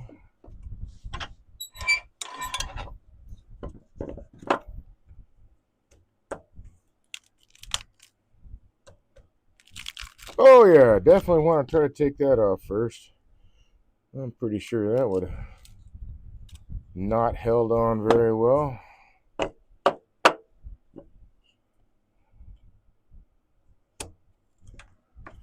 Oh yeah.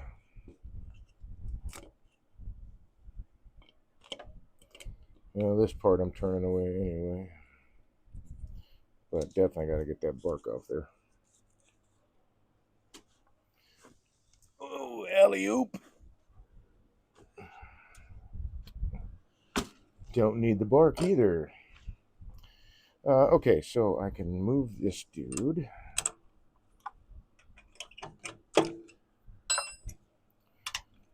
So, little cutoffs like this.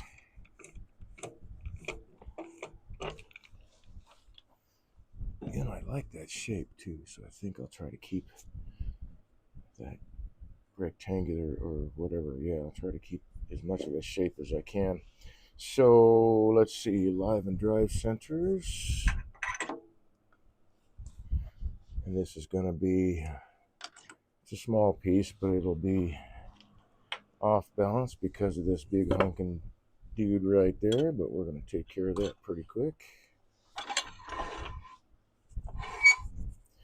And for giggles, I am going to go ahead and mark the center on this side. I know it's not a perfect rectangle.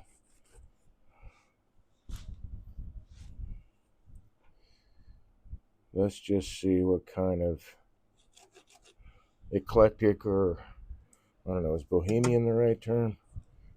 Shape, whatever kind of aesthetic we can get out of this birdhouse.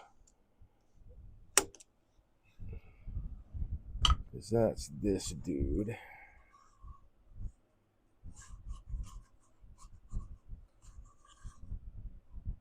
Yeah. Okay.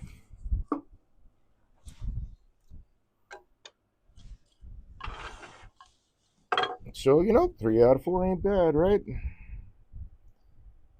The other one will. I should be able to repair the other one, though. Glue it together and then finish that dude off, maybe. But we're not quite there. Right there. Yes.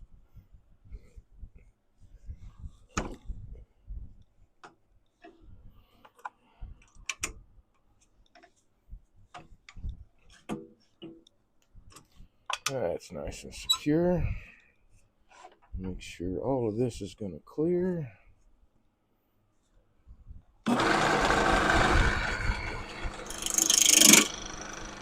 Well, that's not awesome. Now it's tight.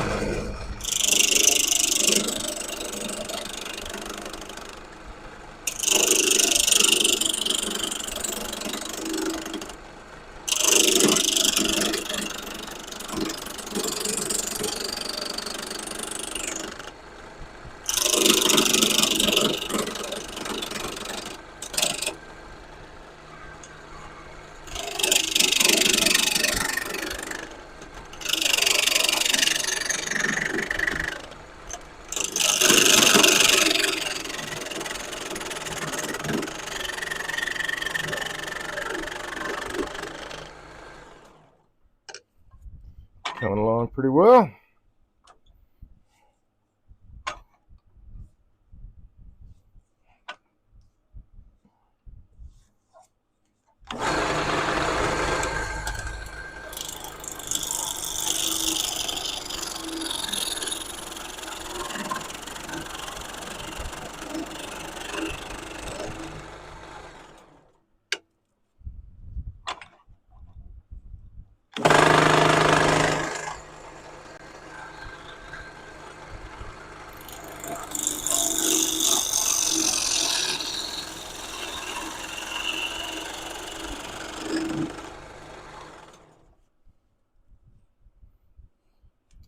Well, she definitely doesn't want to be cut that way.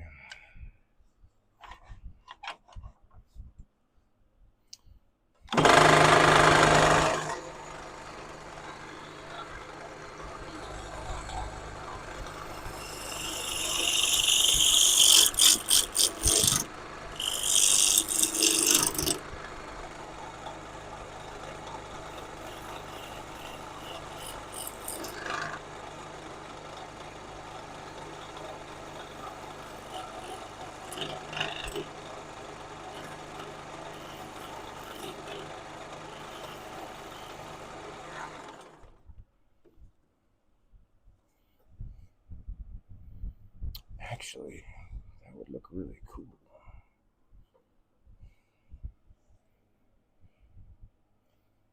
There's a lot of neat figure in this piece. Wow. All right. Let's see. Let's make sure all this is going to clear. All right.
Very cool. Let's see. I want this guy again.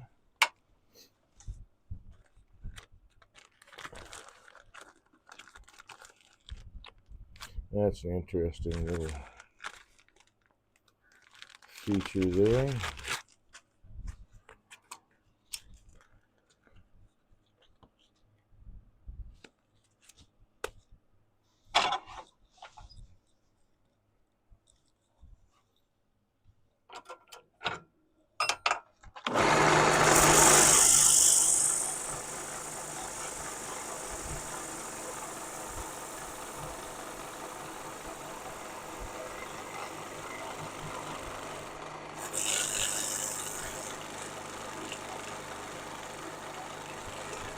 So it's not a heavy hand.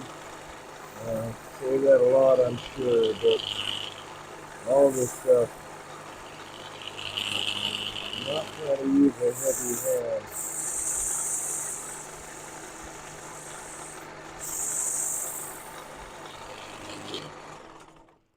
Just want to take the high parts off. Wow, look at that.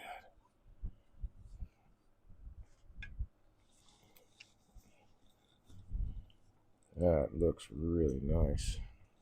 Just want to take the high parts off. I'm going to put a bead in this guy.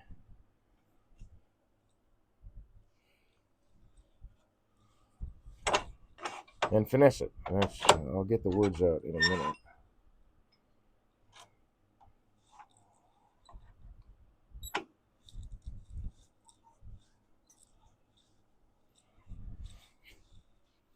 Where are you at? There you are. Let's see. How do I want to do this? I think. Let's see if this does not match up to there. Does this one match up to there? No.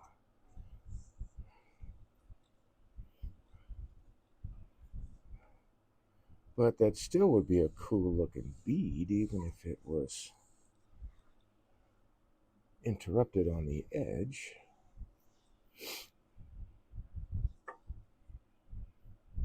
That'd be all right.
trying to accomplish a couple of things here. I want to add detail. So we see that that bead comes off the surface there, so I'll have a little bit of natural edge. But now I've got a place to hold this thing so I can flip it around and turn the inside.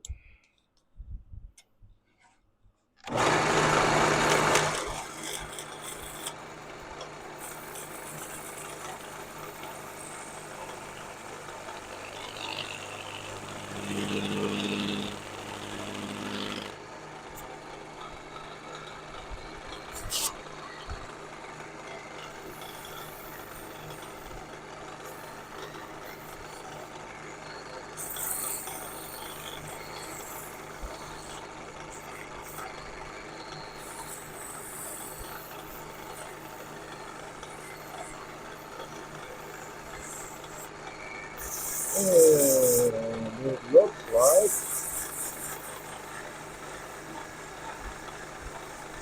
it's a feature of the piece to have this bead here.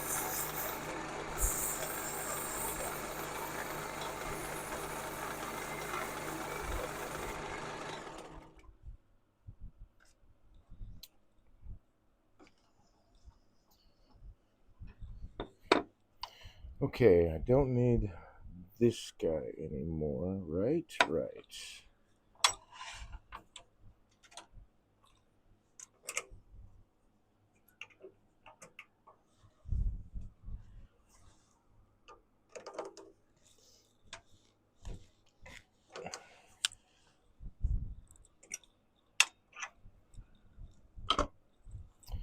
And I don't believe I need my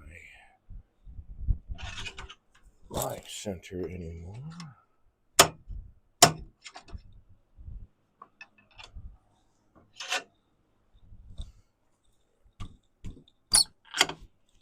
And I gotta move it back anyway. The tailstock, that is.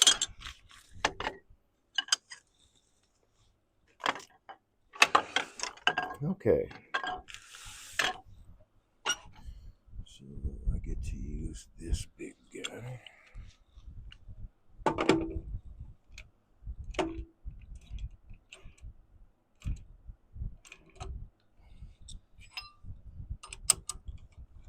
Hope that's not too big and I don't have to change jaws. We're gonna find out. Yep, that is just. Wait a minute. That's a bummer. That's a bummer. That is a bummer. Okay. I guess I've got to swap jaws for this guy, although I don't think the other jaws will go closed down enough. How much am I missing out here?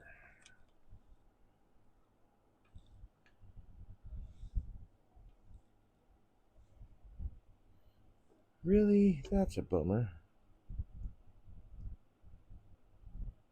Okay. That's the way it is. Then that's the way that it is.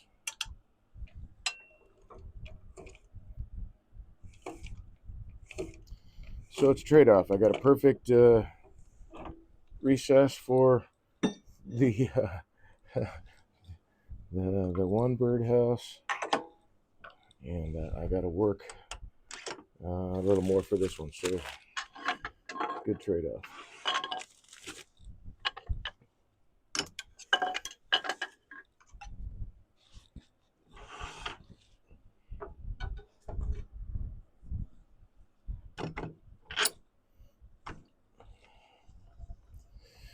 Okay, so I think what I'm going to do.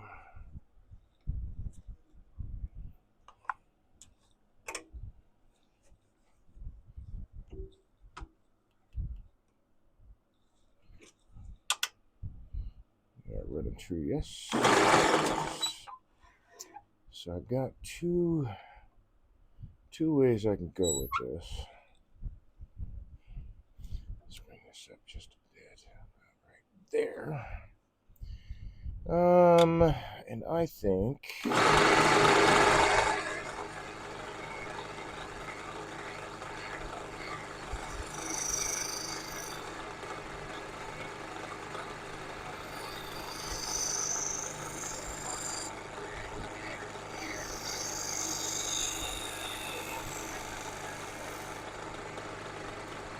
I will opt for a smaller bead.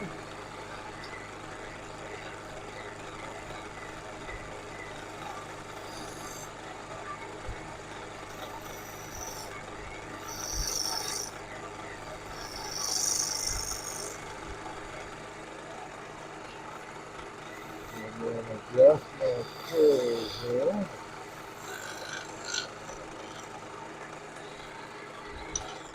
Now that should fit. Let's find out.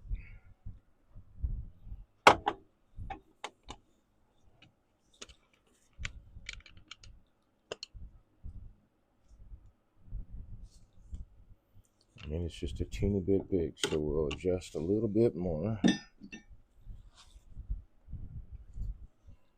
And then I'll adjust that curve again to compensate right in here.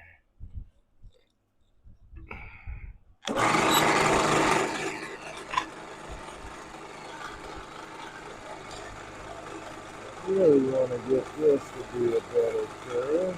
There we go.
So that looks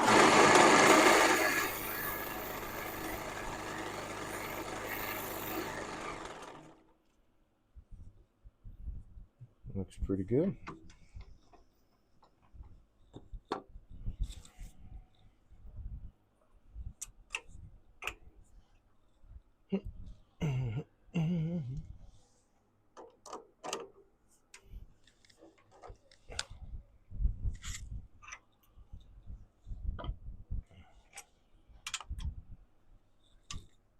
Oh, wait, before I do that.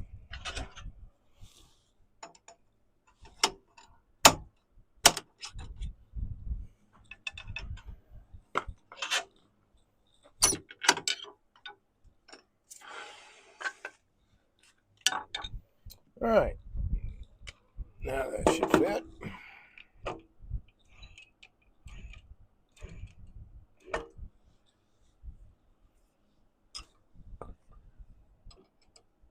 Ta-da!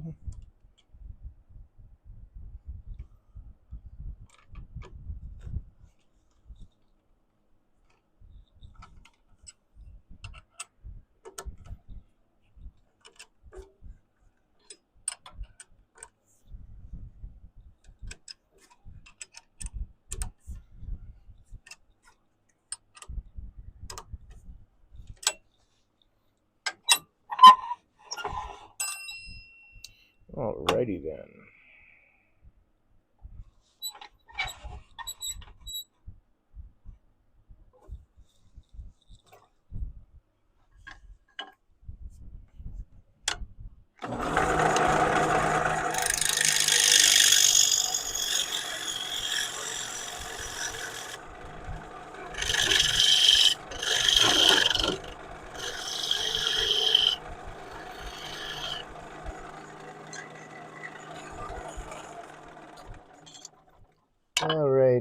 the phone here. Let's move some of this stuff around. Get it out of the way. Go down there. That can also go down there.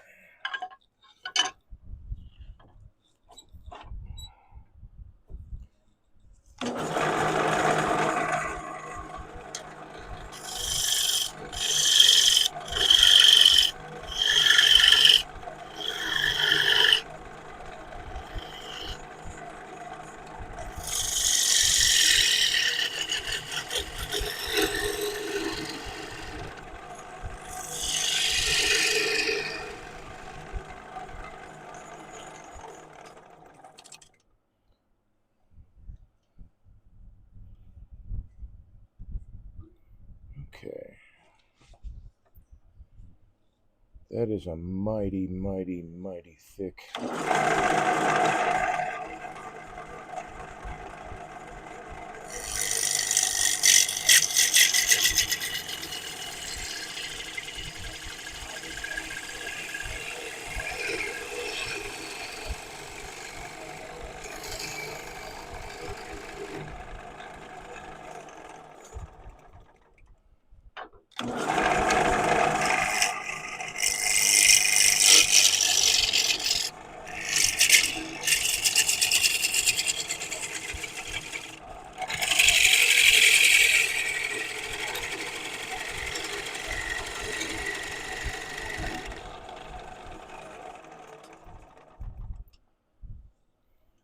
Yeah, that's gonna look pretty cool, man.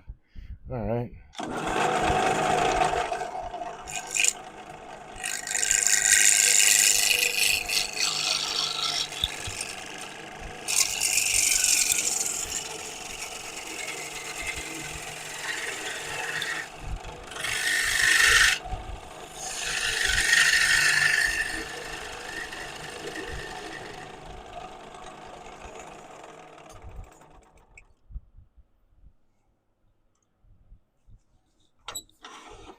I actually might want a longer body than this, but let's take a look here. You know, that looks kind of cool. Yeah, that looks all right.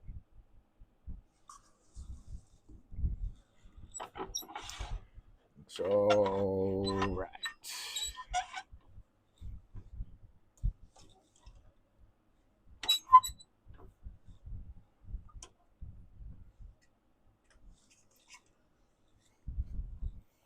Let's see, do I have that guy here? I don't, so we'll just go with this.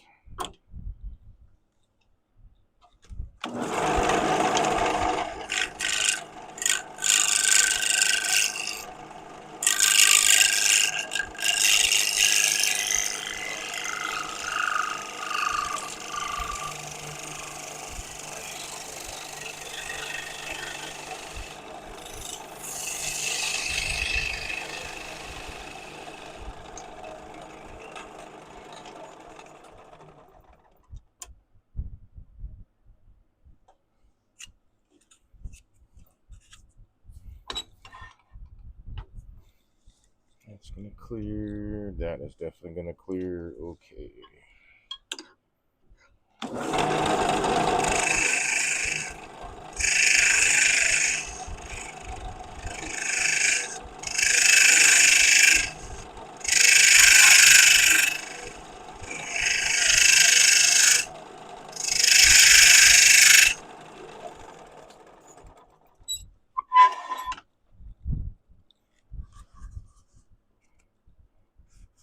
Got close. All right. That clears. That clears.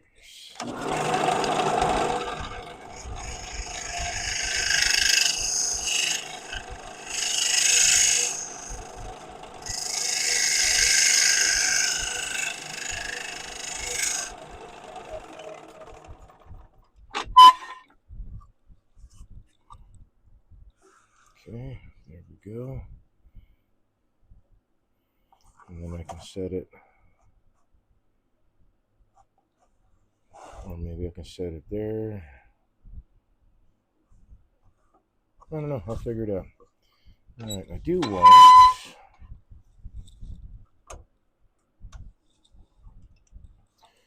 negative rake scraper in there.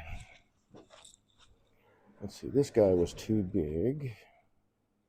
So we'll put you back there for now. And I'm looking for, oh yeah. Got a good burr on it. Nope.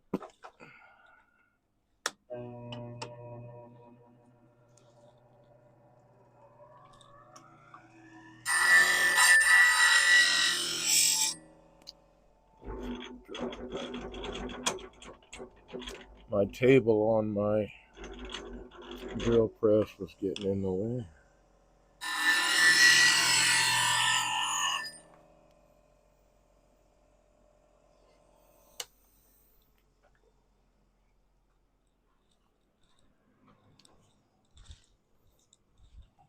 All right.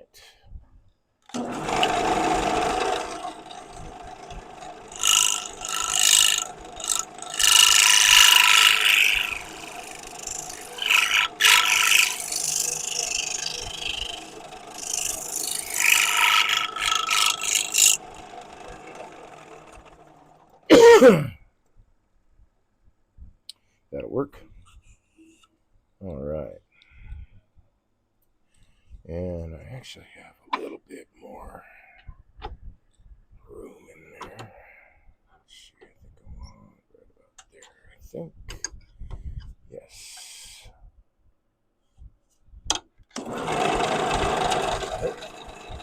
Not for that guy though.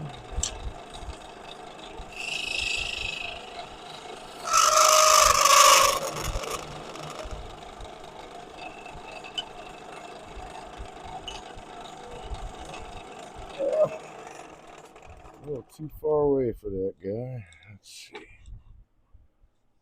That will clear.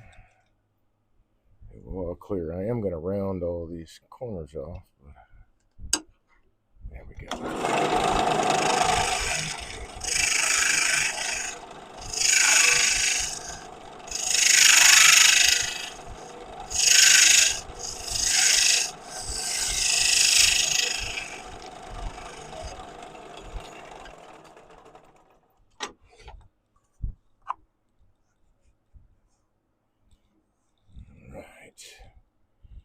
Perfect. All right, let's take, just for fun, let's go with this guy right here.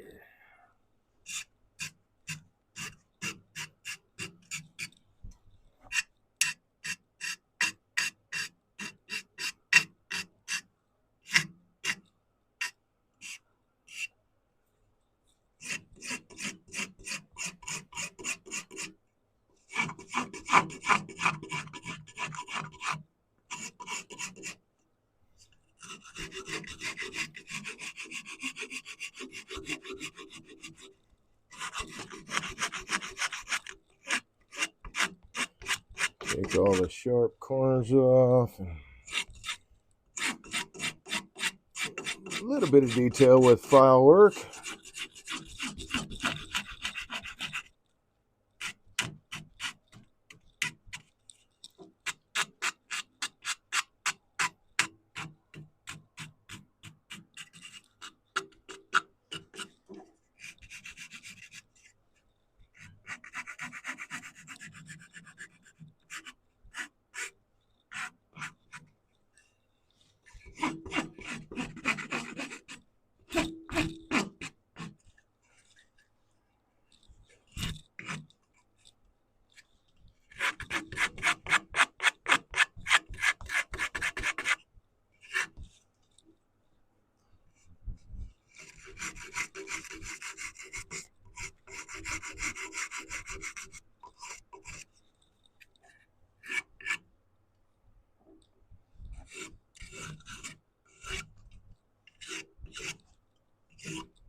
And I'll leave those natural edges alone. What did I do with that? Oh, apparently the abrasive piece I had, I moved to somewhere else. which is not helpful right now. All right. So let's grab this guy. Oh, I gotta round that off, don't I?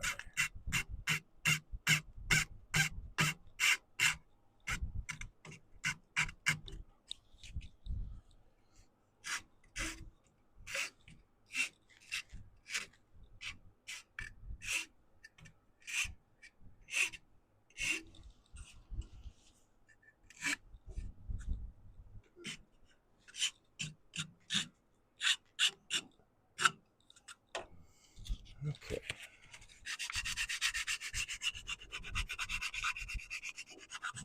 Clean up those surfaces. I don't want to leave any sharp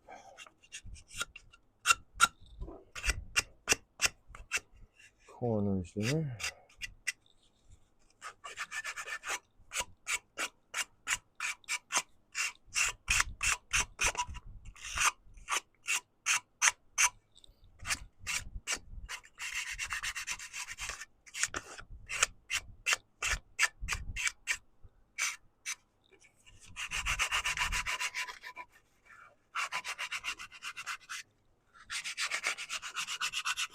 Make sure I'm not missing any edges here.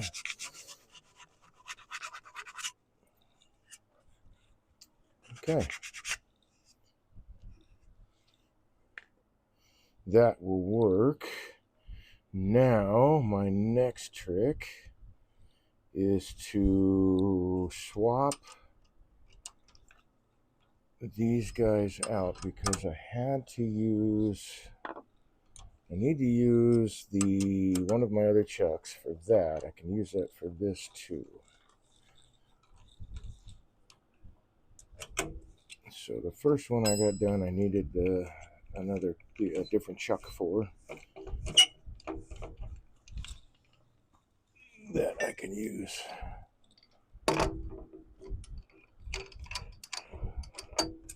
That same chuck on this piece, which would be nice. Okay. Here's the key. I believe it was this guy. Yes, it was this guy. But you won't reach either. Erg! Alright, let's try.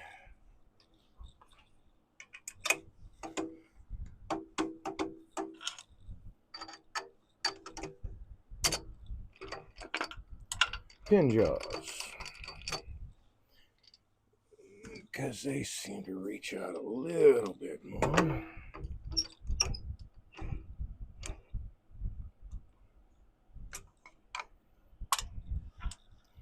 Yeah, that might work. Maybe.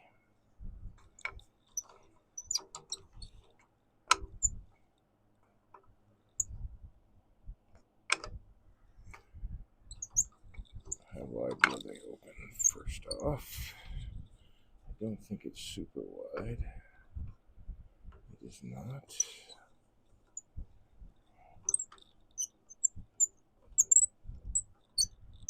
Come on.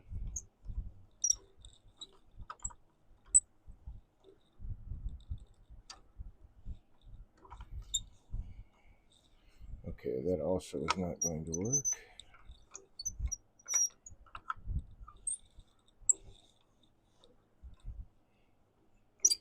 So I'm going to have to do something with this to get this to be able to work out.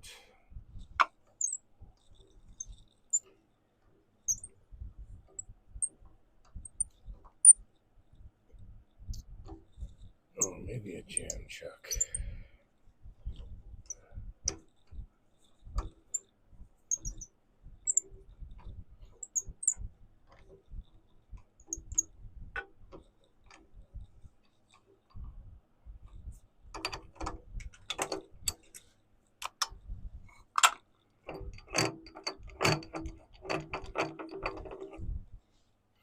All right.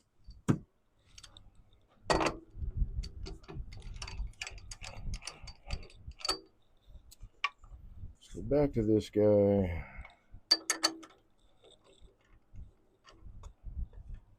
Pretty sure, yep.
awesome.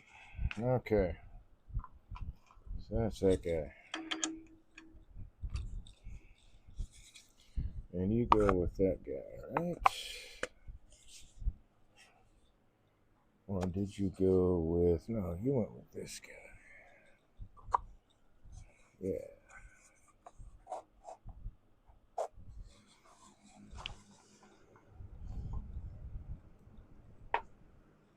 Don't nobody go nowhere. All right. Got that dude done. Now I need to work out this dude. So I think that... Actually, I can use...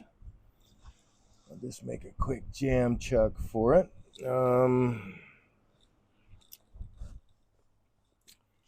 Or use... Oh, there it is.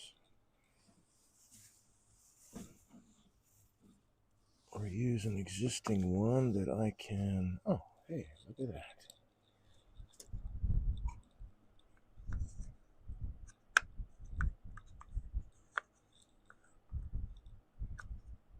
Doesn't quite fit, but we can adjust that. So here we go.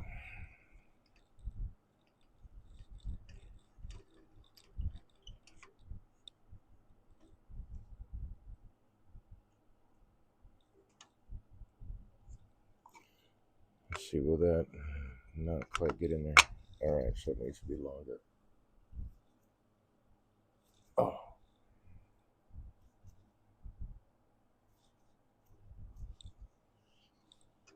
Okay, sorry about that. I had to rub my eye. All right, so that is not going to work. Let's go with... do I have something that's close in size over here?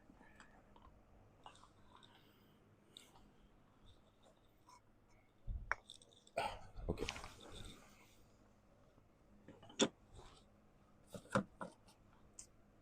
Was hoping closer than that.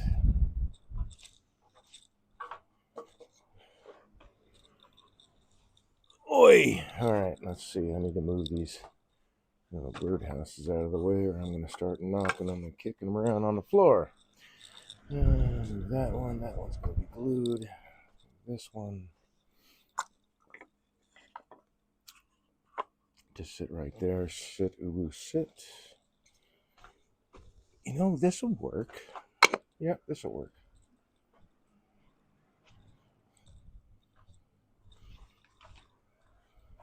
We don't have to jam it on the inside. We can jam it on the outside.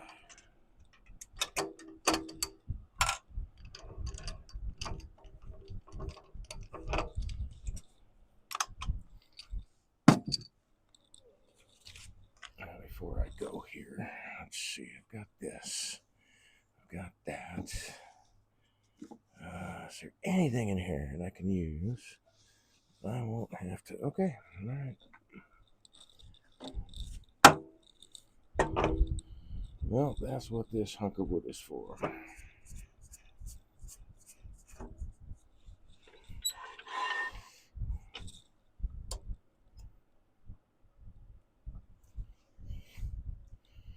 I don't want to do that yet. There we go.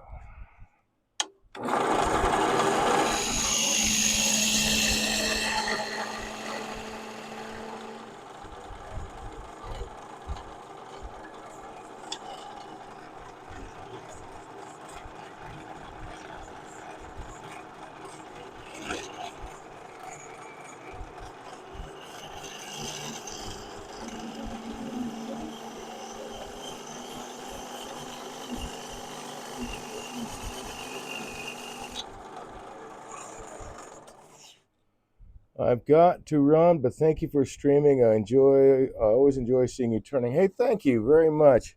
I appreciate that, there, Bauer. I do enjoy the heck out of it. Thanks for hanging out. Hope to see you next time.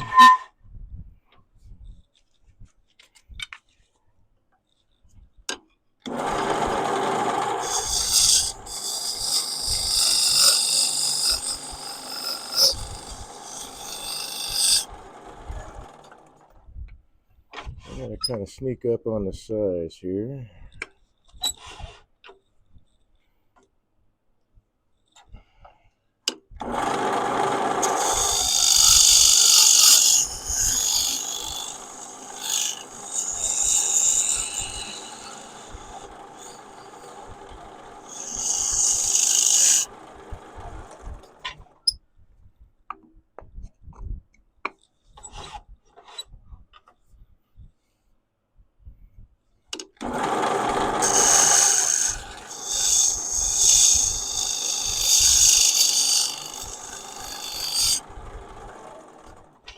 hopefully I'll get a size.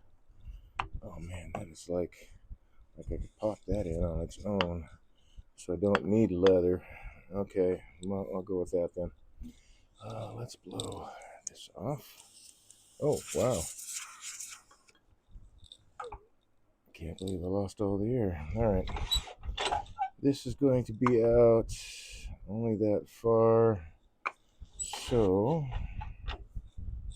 I need to adjust that. Let's take this guy.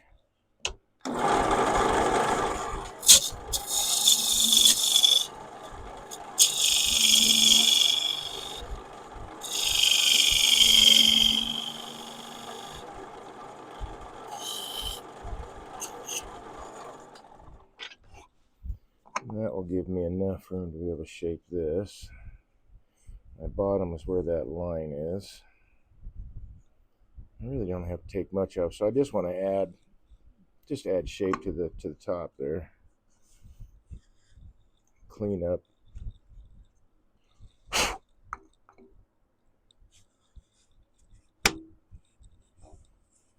Man, it's like, okay, it's almost the right size. Not quite. All right, so I'm gonna open it up just a wee bit.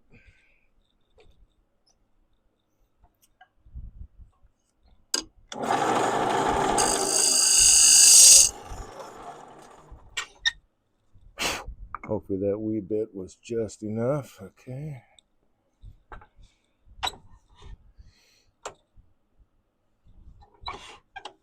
All right, let's get rid of that guy.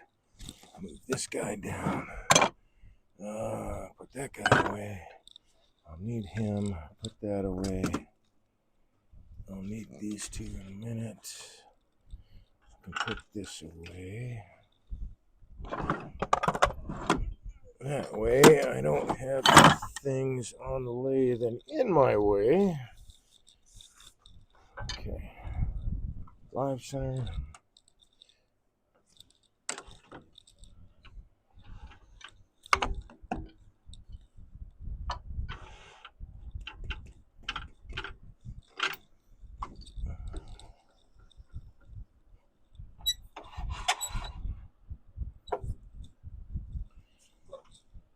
Okay, so this is my inside bottom. Right there.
Okay.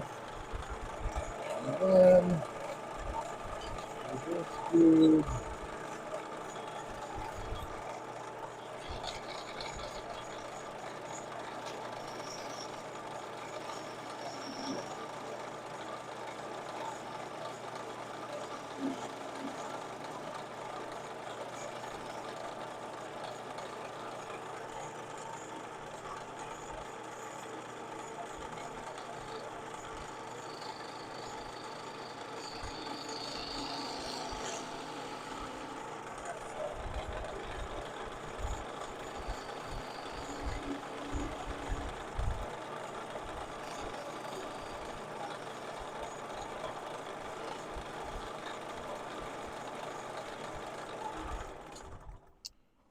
fell over here. A piece of bark, I guess. Alright, so now I want to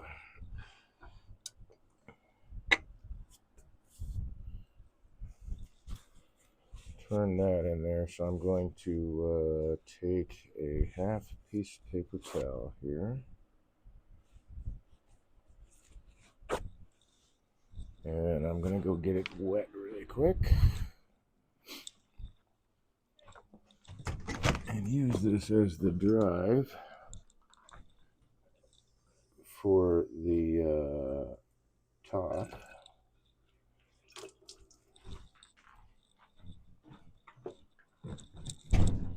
I just have a little bit to turn away.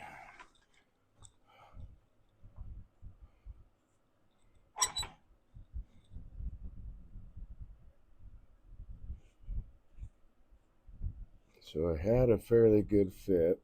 Now with this wet paper towel, things will swell up a little bit. And it should give me, in theory anyway, just enough hold.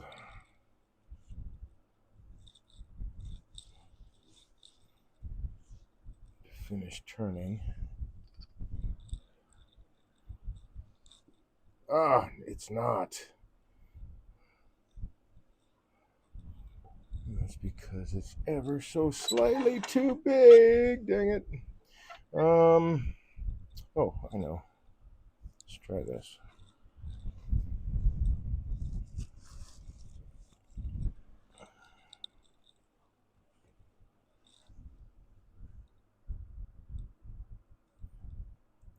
Come on now.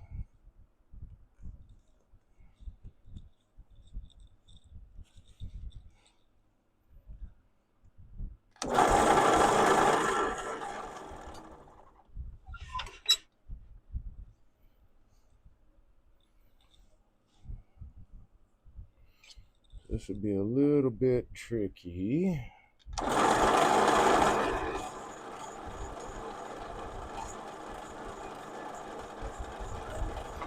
Yep. I'm just going to sand that, I guess. I could work on the jam chuck a little bit better, but we're close to the end of the broadcast, and I'll just sand that part off. Let me put this away.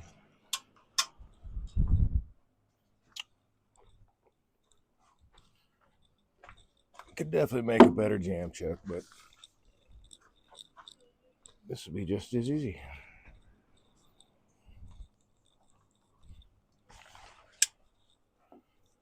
So first thing, we'll just follow that curve around.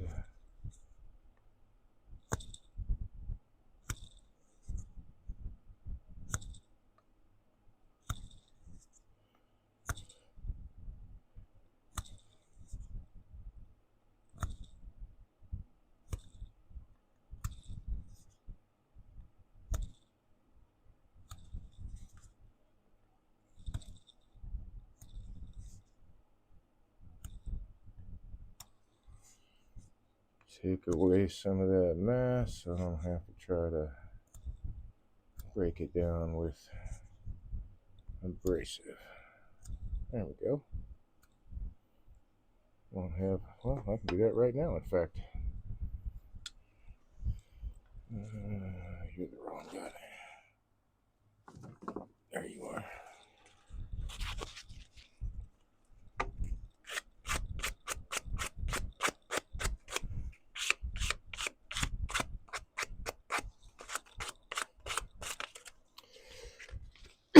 Excuse me.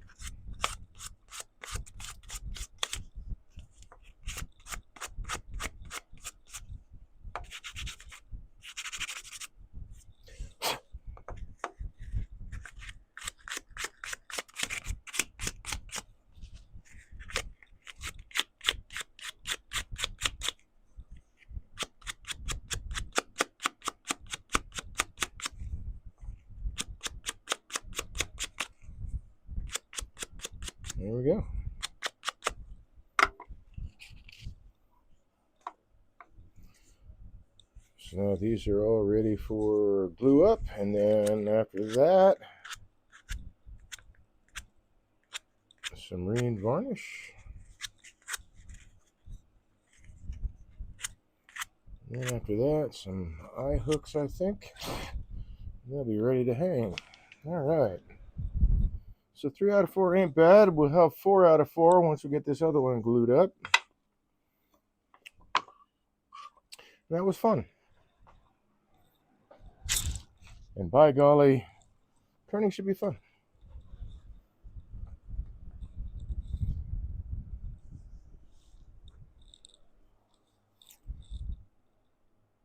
All right, let me, okay. And I wonder, TC Schmo, oh, hey, right on.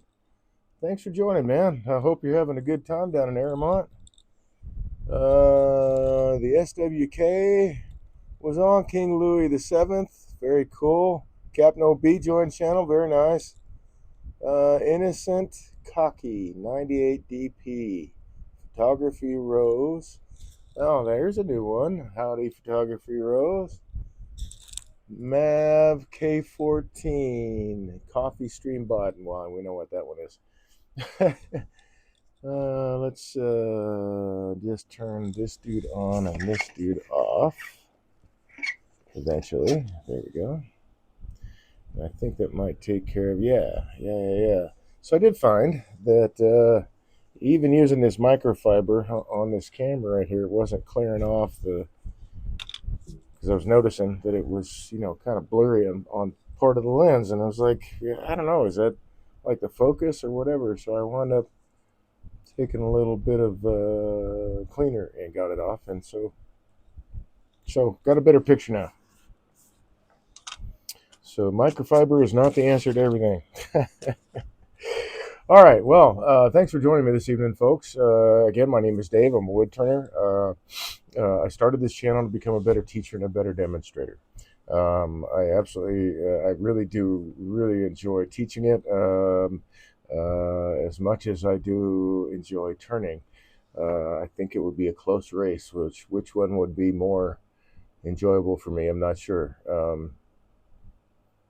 Yeah, not sure. But anyway, I started this channel to become a better teacher and a better demonstrator and a better turner, because the secret sauce to everything is there are no shortcuts. There is no secret. It's practice. It's getting the proper instruction, practicing the form and the movement and the tool handling skills, getting that written into your muscle memory, and then you can start learning how to finesse the tool a little bit better, and as you get along, you'll get better, and that's the whole point is practice, proper practice. Actually, I can't say practice makes perfect. Practice just makes you better at what you were practicing. It's not going to make you perfect, but the more you practice, the better you're going to turn, and the better you're going to feel about the things that you turn. So give yourself the excuse that it's okay to go out into the shop or the studio or wherever it is you have your lathe and put tool to timber and turn something out, man. Turn something out. I hope watching this inspires folks who are turners to go try something. Maybe one of the things that I've turned, like tonight, it was birdhouses, or at least to inspire you to go practice. So I'll be back to again tomorrow evening, 8 to 11 Eastern Standard Time. I hope you stay friendly. I hope you enjoy the rest of your evening, and I hope to see you tomorrow evening and every Tuesday and Wednesday that I'm able to stream from 8 to 11 Eastern Standard Time. Thanks again for the support, folks. I love seeing you out here. I do enjoy having the chats and all that stuff when it happens. So always a great time. And I hope to see you again tomorrow evening. Good night.